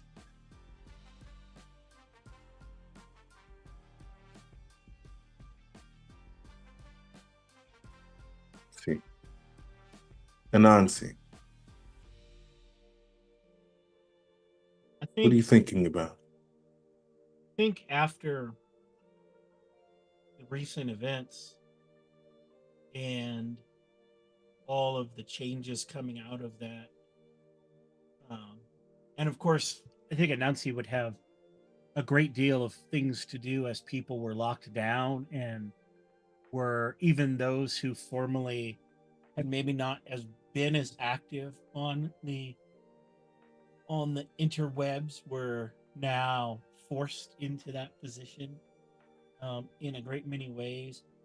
So Anansi would absolutely revel in getting new eyes, and raising new ideas, hopefully, to people in this new world, but would also, on the other side, just feel a great weight and a great amount of sadness that for all the benefits of being able to show images of injustice and being able to communicate with people literally all over the world, for groups to be able to connect and form that couldn't otherwise have formed. Anansi would also be saddened by the fact that this great thing, this great connector, is also in some ways a great divider. It's also being put to a great many nefarious purposes, whether it's stealing away people's life savings, whether it's spreading misinformation. And here we have at our fingertips more knowledge and more information than at any point before. And yet people are just taking things at face value, not verifying what they're told, not digging any deeper. They just hear things that they believe echoed back at them, and they simply nod, and they take that as the gospel truth and spread this misinformation even further. And none more keenly than, of course, what happens during the pandemic, as people just amplify and amplify information that is dangerous. And so I think Anansi would want to get together with their siblings and ponder what's to come next. Where do we go from here, and what do we do with all of these things? The music that we've helped inspire, this vast store of information that people are misusing. What do we do with it? Where do we go? How do we move on to the next thing? And do we have to worry that even though our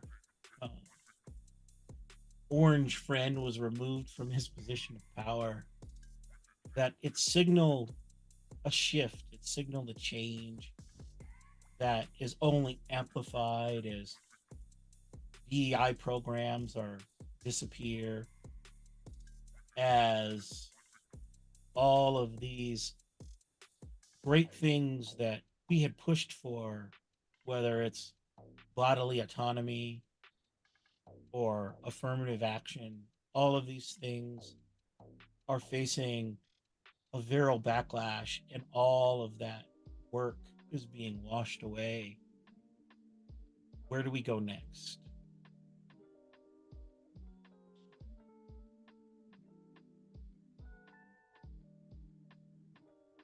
Well, I believe that question is up for you all to answer. I think Iath comes in with a gigantic pitcher of margaritas. Oh, thank God. Just an outrageously large carafe. Sets it down on the table with glasses. Their house is one that has like a lot of rooms upstairs for anyone who might ever need a place to stay. And they have downstairs where all of you are, there's a seemingly endless collection of Black excellence. Black Panther movie poster signed by the cast, a whole array of Stevie Wonder albums, Obama's very first book before he was even the president, all kinds of relics. Sounds like it's so far in the past. These are barely, they barely have dust on them. And I think that they sort of sit in this and look around, and this is something that gives them a lot of hope. Seeing a broom that one of their ancestors, that one of their descendants jumped over in the 1800s, lying over the hearth. Things that have complicated histories, but important ones nonetheless. And I think they look at Anansi and they're like, you know what? I think I've stopped trying to imagine what's coming next. It's come to my realization that there's no part of this that I think any of us could ever see coming.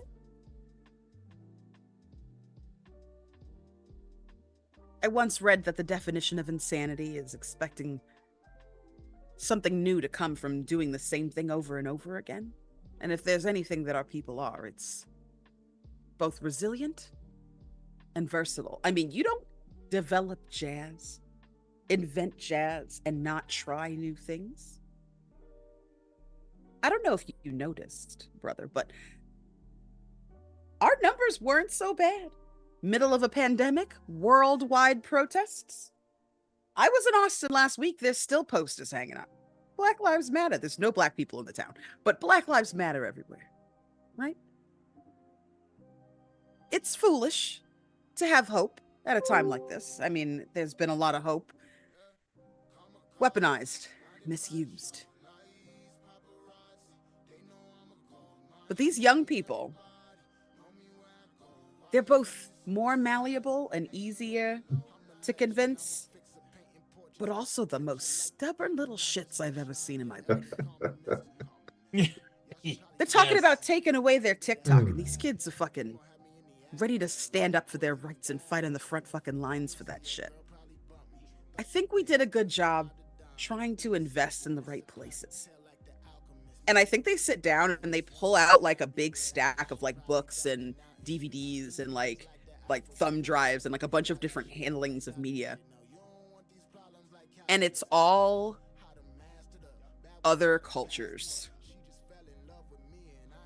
Like like y'all are sitting in the diaspora, right? Like beautiful painting of Celia Cruz on the wall, right? Like all kinds of books by Alexandre Dumas, right? Like all kinds of things from the diaspora. But they take out items from Pacific Islander culture, from South Asian cultures, from South American and Latin American cultures, and they start kind of stacking them up. There's lots of power in trying to join with your distant family. And I think that's where I'm putting my money in the future. I'm seeing this K-pop thing. Have you seen it? It's amazing. And all of them online arguing with white people who try to compare them to the Jackson 5 or to TLC or to Janet Jackson, talking about we wouldn't have this if not for them. They walked so we could run. I gotta tell you, that is impressive. To be able to take and pay respects like that. I think that's where the future lies. The ultimate in this fight is when they get their way and there's this race war that last guy was talking about. They don't realize how small their numbers are going to be and how big and colorful ours are.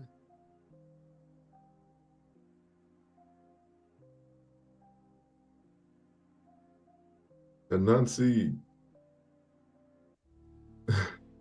oh my goodness, you guys sound old, aged. You bring your work to vacation? I thought we were here to relax. I am drinking a margarita. You raise Yeah. a good point, Buna. I mean, for at least 5 minutes, no black people are gonna die. At least 5 while I enjoy this beverage. That's true. I Take think it. I think at that I just like magics a really beautifully rolled and golden papered blunt, sparks it up and starts to pass it. Yes. Now this is Yes. vacation. We've done so much.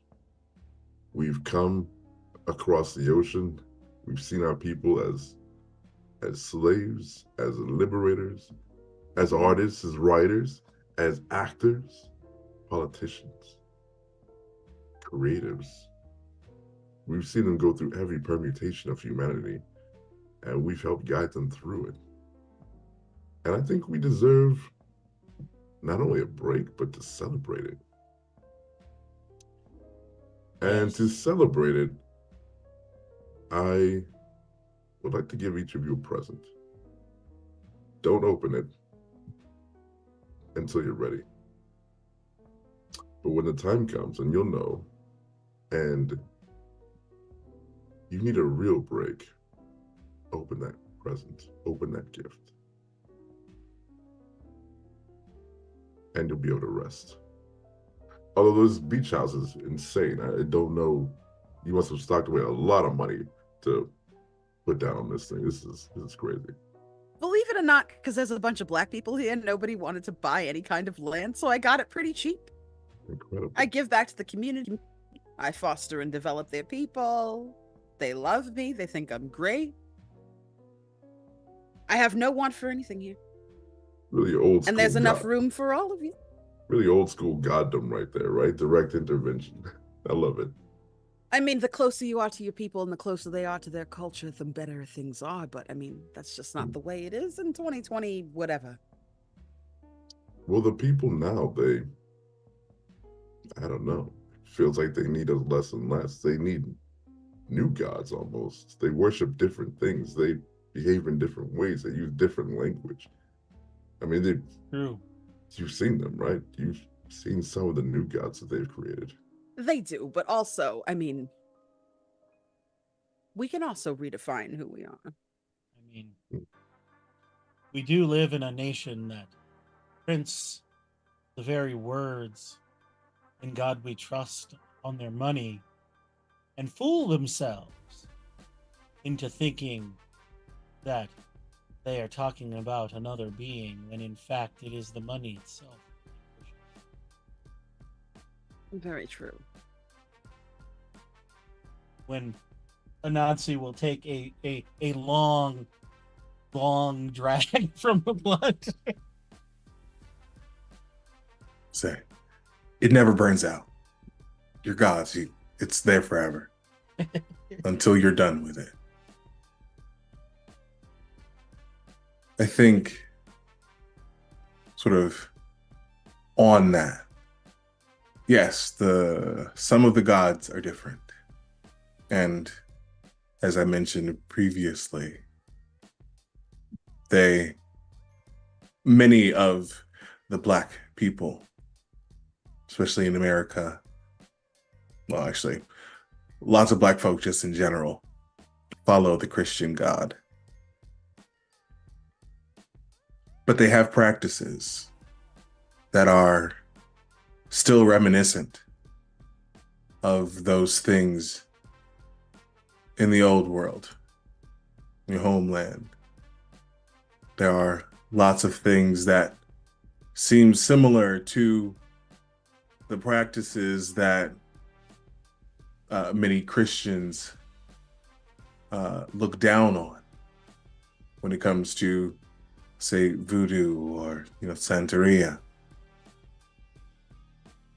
Many a church will have people being slain in the spirit or talking, speaking in tongues. To me, that just sounds like one of the Loa riding somebody. Houses in the South are colored a very specific blue to keep the haints out. People use oil and pray over people. All of this just sounds like praying to the spirits, to the gods. So, yes, capital G, God. It's absolutely fine. But there are always these little moments where you still feel that connection, that tie to you.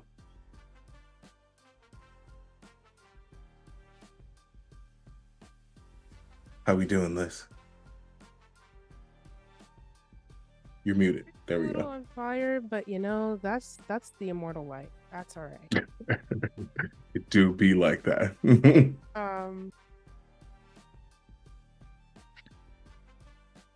Hathor, I think, is doing something familiar from our earlier adventures. It's just quiet. Passively using the psychologist trait to sort of provide not just hope but comfort, catharsis, peace, if such a thing can be granted by the individual, to their siblings, just sitting humming a tune, whatever's on the radio, just humming it a little bit louder, just being a sort of like warm buzz to the back of the room, that because she's honestly taking comfort in just hearing from other people. So I think she's just vibing and trying to provide a sort of quiet, steady comfort as we all finally relax just a little. Just a little bit. Just a little bit. Mhm.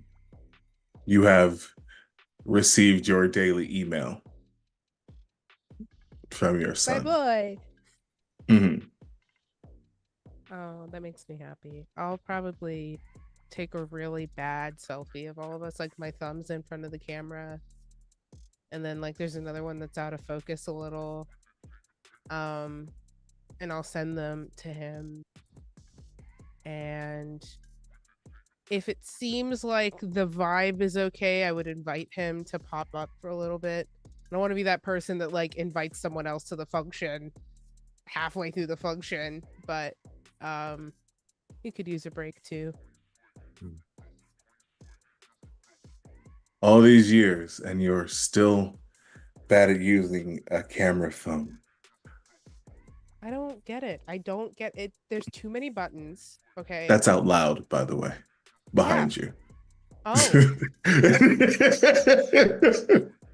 100% freeze.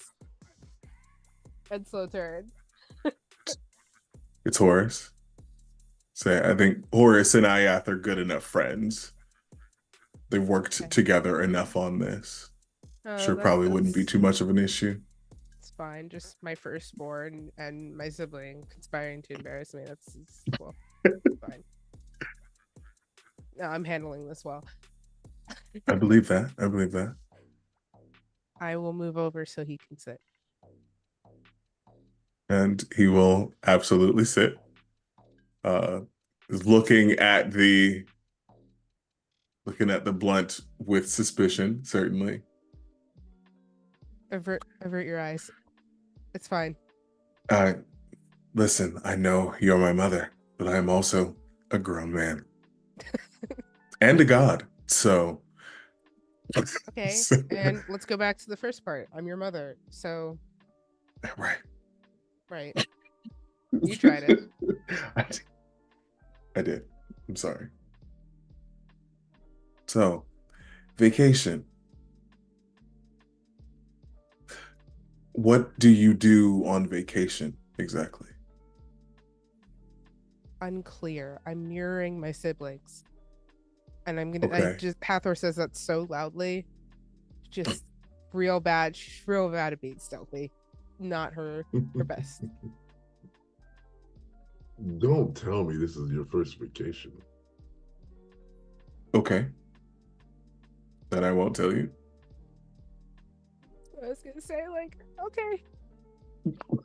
Fine. Then I shall not speak. How these last few decades, yeah, I don't know if I ever really stopped. There was too much to do constantly. So how do you rest? Ayath, Anansi, Buna, if you have something, I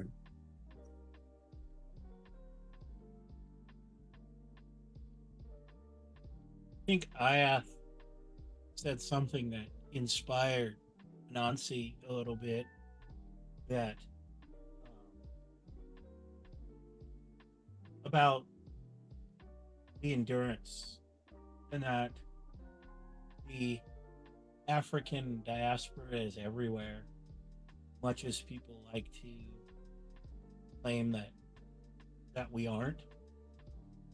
And so it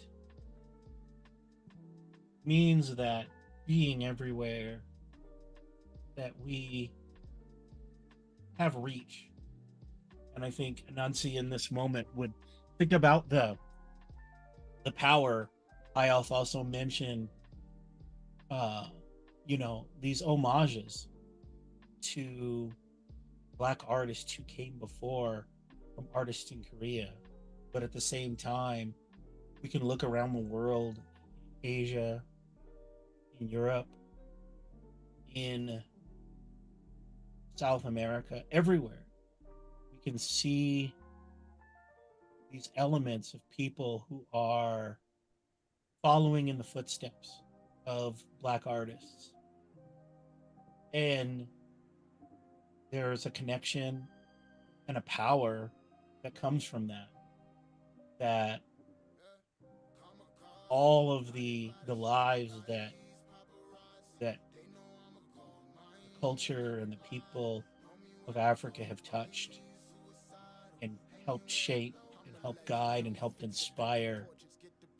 And that's even amidst all of the heartbreak, the pain, there's that sense of joy, that sense of connection, that when we say Black Lives Matter, we're talking about a very specific element, but in a way it's bigger than that.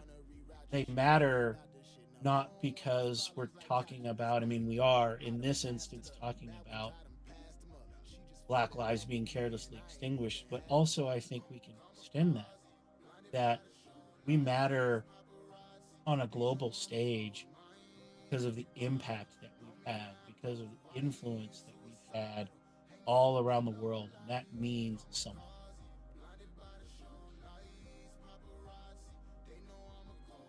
Absolutely. It's fascinating seeing how far the things that we have accomplished is really spread. The number of places that have fried chicken because of, Black folk being in those areas. One of the most popular Brazilian styles of music, and a lot of really big music in South America, has deep ties to either jazz or, the African roots.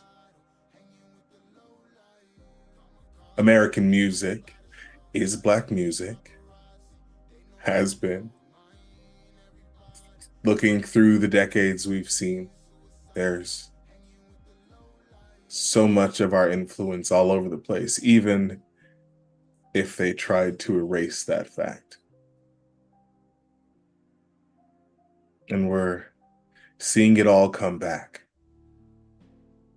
House, rock, country. We're seeing our faces in the music genres that are or have been for a very long time just for the white people.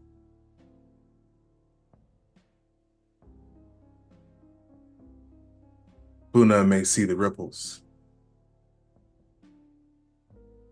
but not even he can see exactly what happens.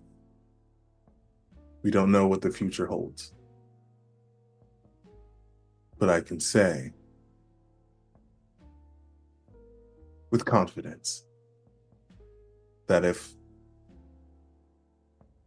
people like you all, like us, have any say in it, it's going to be bright. We don't have the direct influence of the gods, but you're all strong in your own incredible ways.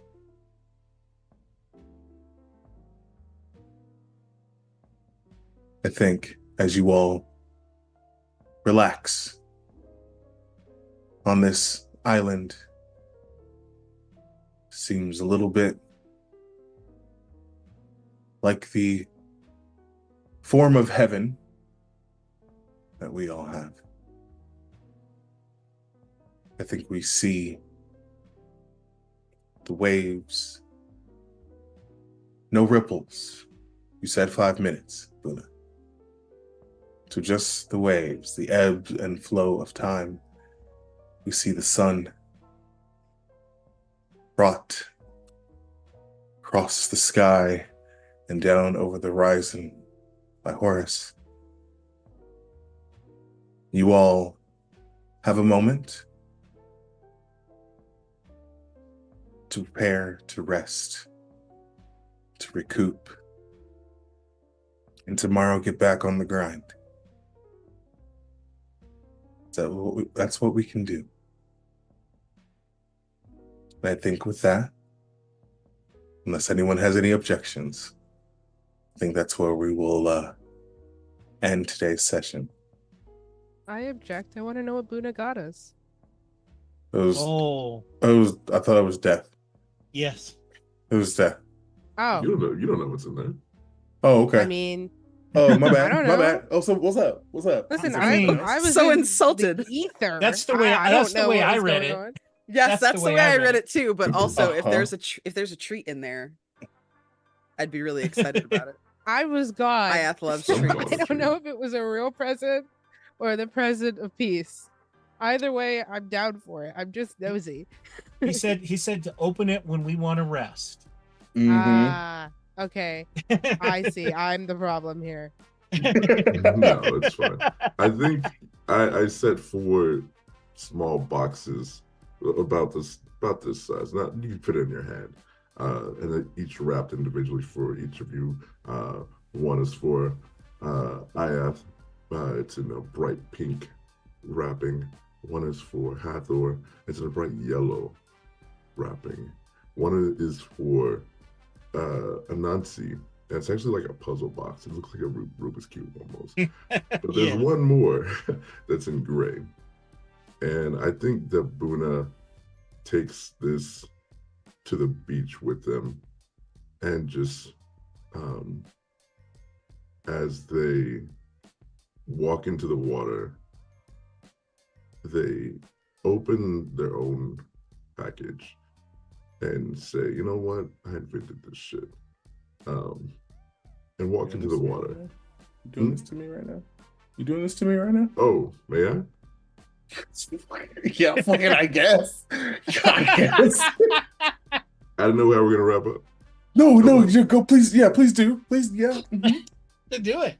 Una says, I invented this shit. Those assholes copied it from me. And from the waves, another person rises.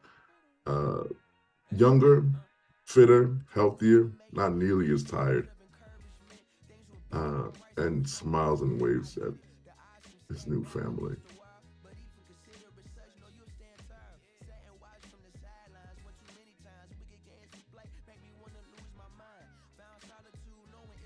Beautiful.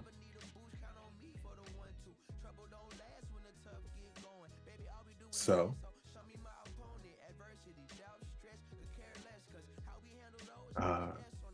if anyone else would like to give an outro, by all means, if there's anything that your gods would do, that's fully up to you.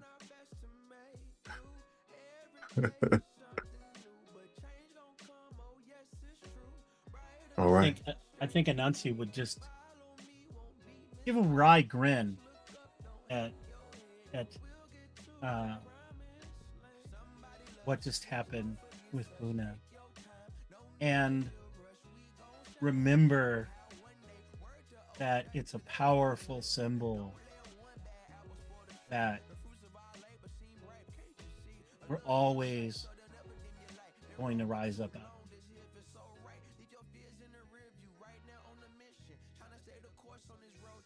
And then go back to the blunt. Absolutely. Absolutely. Like, this shit is good. Huh? You're right. This is Yeah. good shit, my man. Ayat knows where to find it. Yeah, that's grown. Yeah.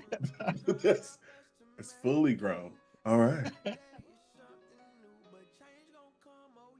Yeah, Hathor.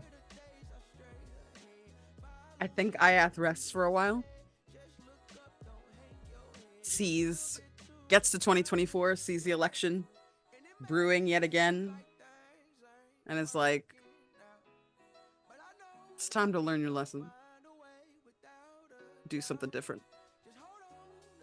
And I think he goes to his island and just waits it out, waiting to find the next way in to make change for the future.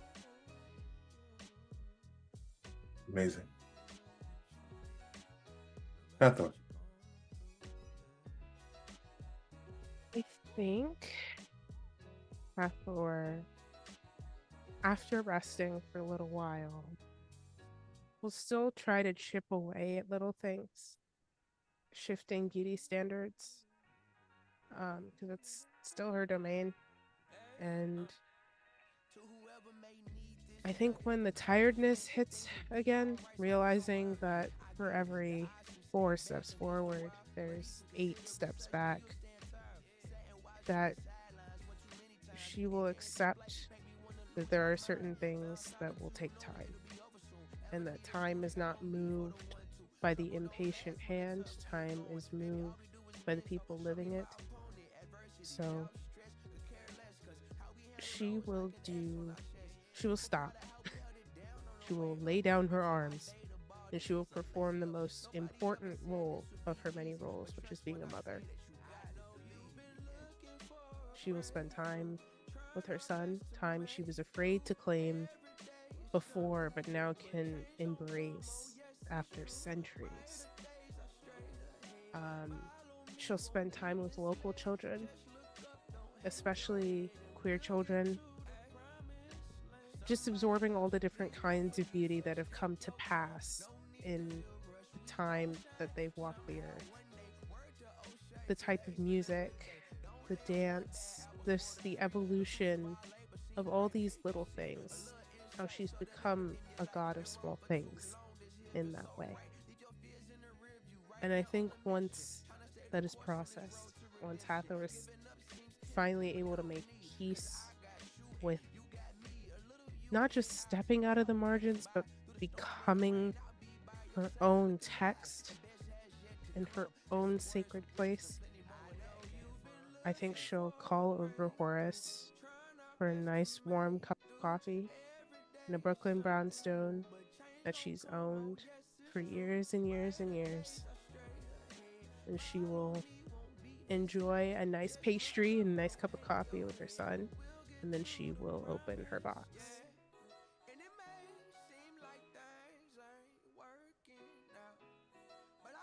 Beautiful.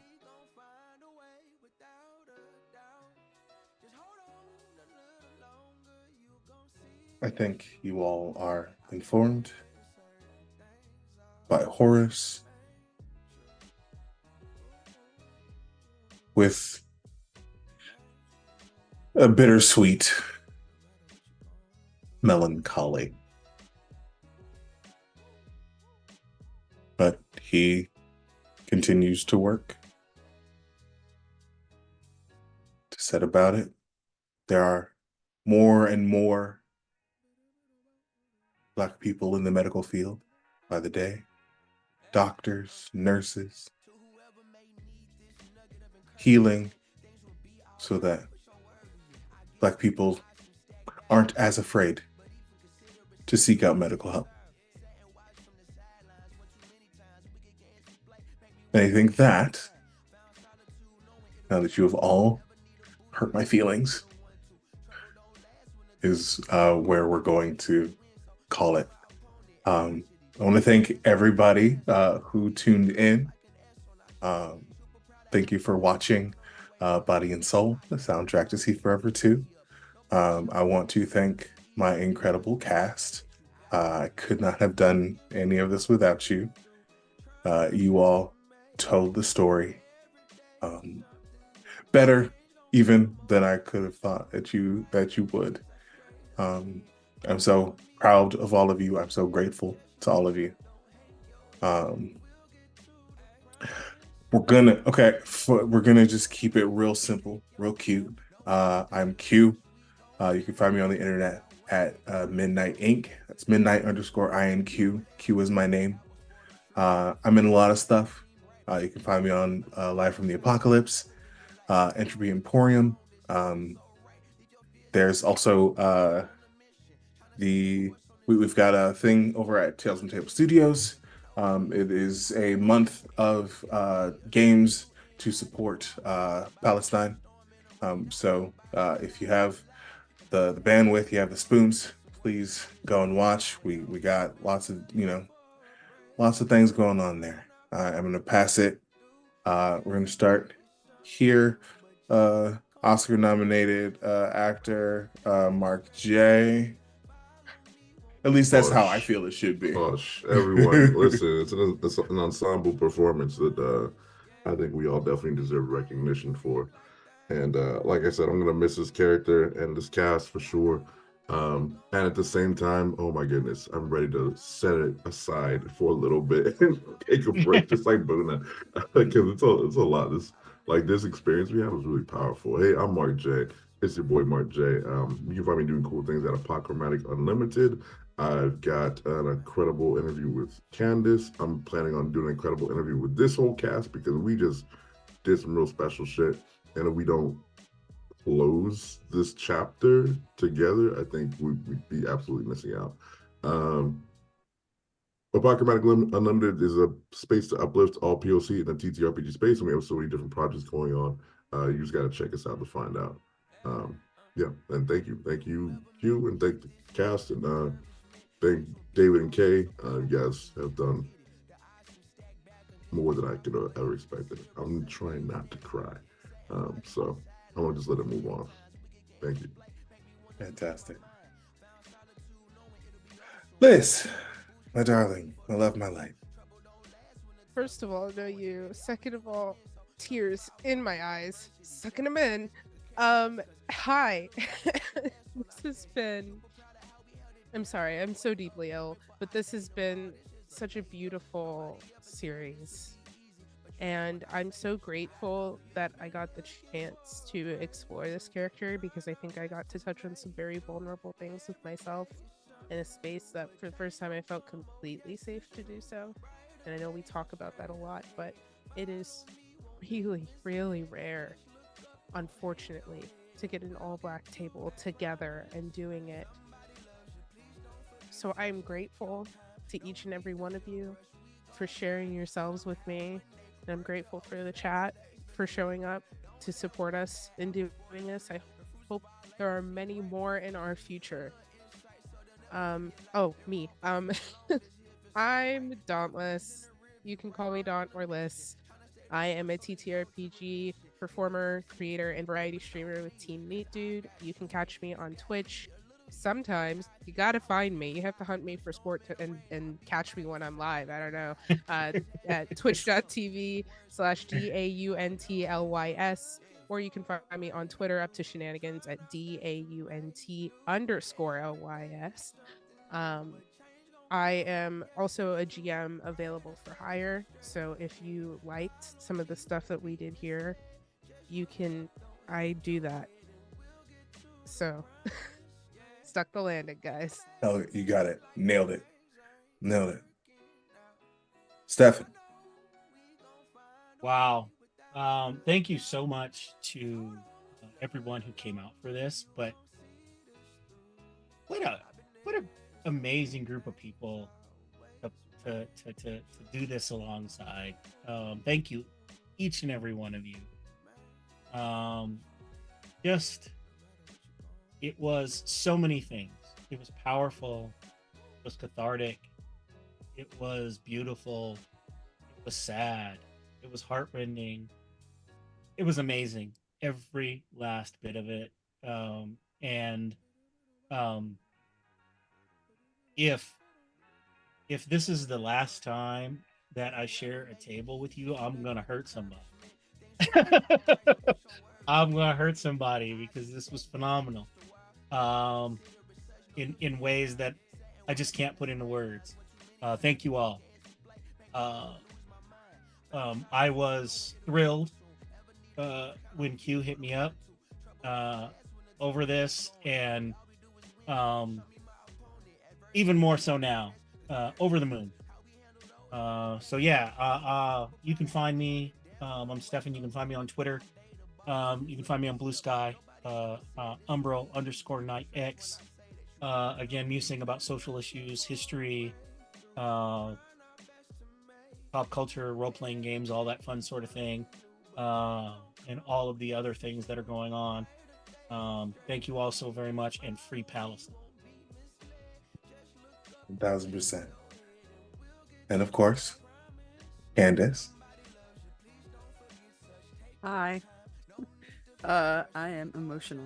Don't do My this to me. name- Don't do My this to me, name is Candace. Candace the Magnificent. You can find me at the Candace Marie on Twitter and Blue Sky, at Candace the Magnificent, pretty much everywhere else. You can find me every other Saturday on Matihi's channel, playing What We Do in the Shallows, an original 5e queer horror pirate campaign. You can hear me on Bloomin' Blight and Otherworld Hollywood over wherever you catch your pods, if you want more of my shenanigans and nonsense. On the last Friday and Sunday of this month, you can catch me over at Meadows Twitch channel. I am doing a sponsored charity stream of Romeo and Juliet that is going to benefit the 1000 Dreams Fund, which aims at putting more women and women of color specifically into the video game industry, both in the development and writing side, as well as in streaming. That should be a pretty big one. We'll be on the front page for that. And you can see me on Chaotic Wholesome next month for something that is not announced, that I am working on, that I'm really hoping against hope will come together. This has been outrageously special. When Q approached me to ask me to be in this game, it was an immediate yes. I didn't even stop to I was like, don't even tell me what it's about. Obviously, I'm going to be in your game. Like, don't be stupid. It's insulting that you would even think you need to sell me on it. Sorry, I had to do it. I was like, I mean, respect, game recognized game. Give me your pitch. You need to practice for much bigger fish than me in the future. But please go ahead and give me your pitch. But also, yes, I will be there. My calendar is clear. Each and every one of you is incredibly special to me, just as people. I think Stefan, you were the first person, you were the only person in this that I have not worked with in any capacity before.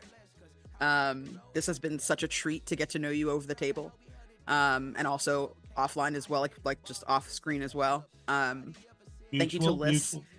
Thank you to Liz for being just a never-endingly fantastic scene partner. I don't think I ever like enjoy my time at the table more than when Liz and I have a really good scene, especially because we tend to make characters that are semi-opposites. So it's always really good to be able to share that time and that spirit with you, Liz. Mark, I am now in a Pokermatic with you. I am trying to get my head around what I'm supposed to be doing there.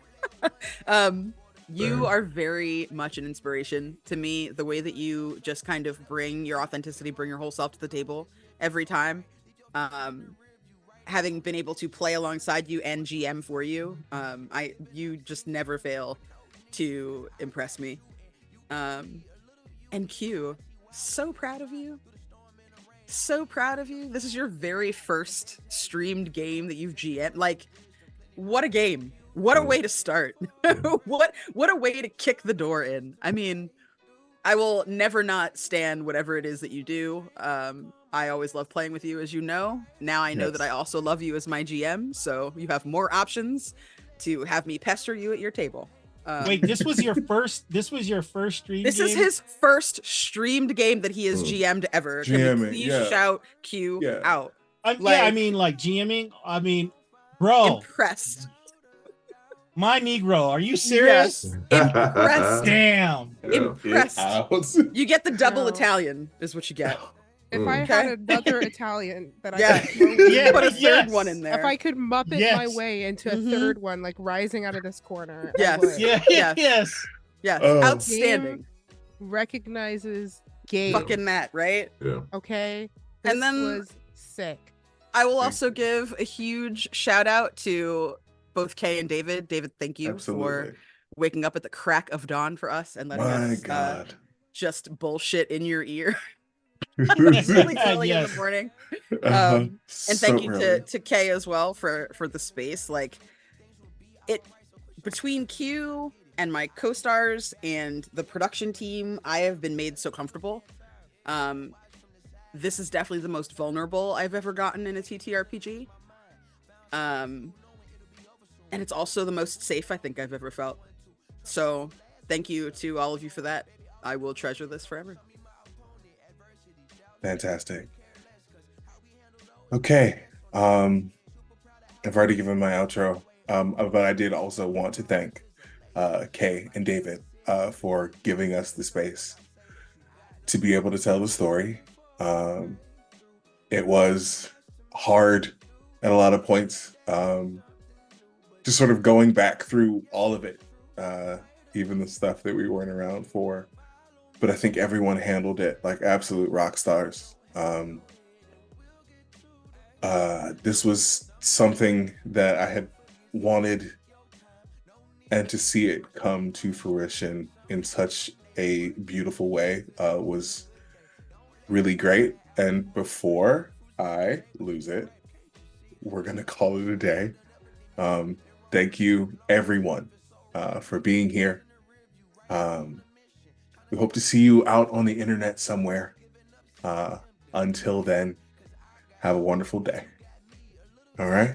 Say goodbye, everybody. Bye, everybody.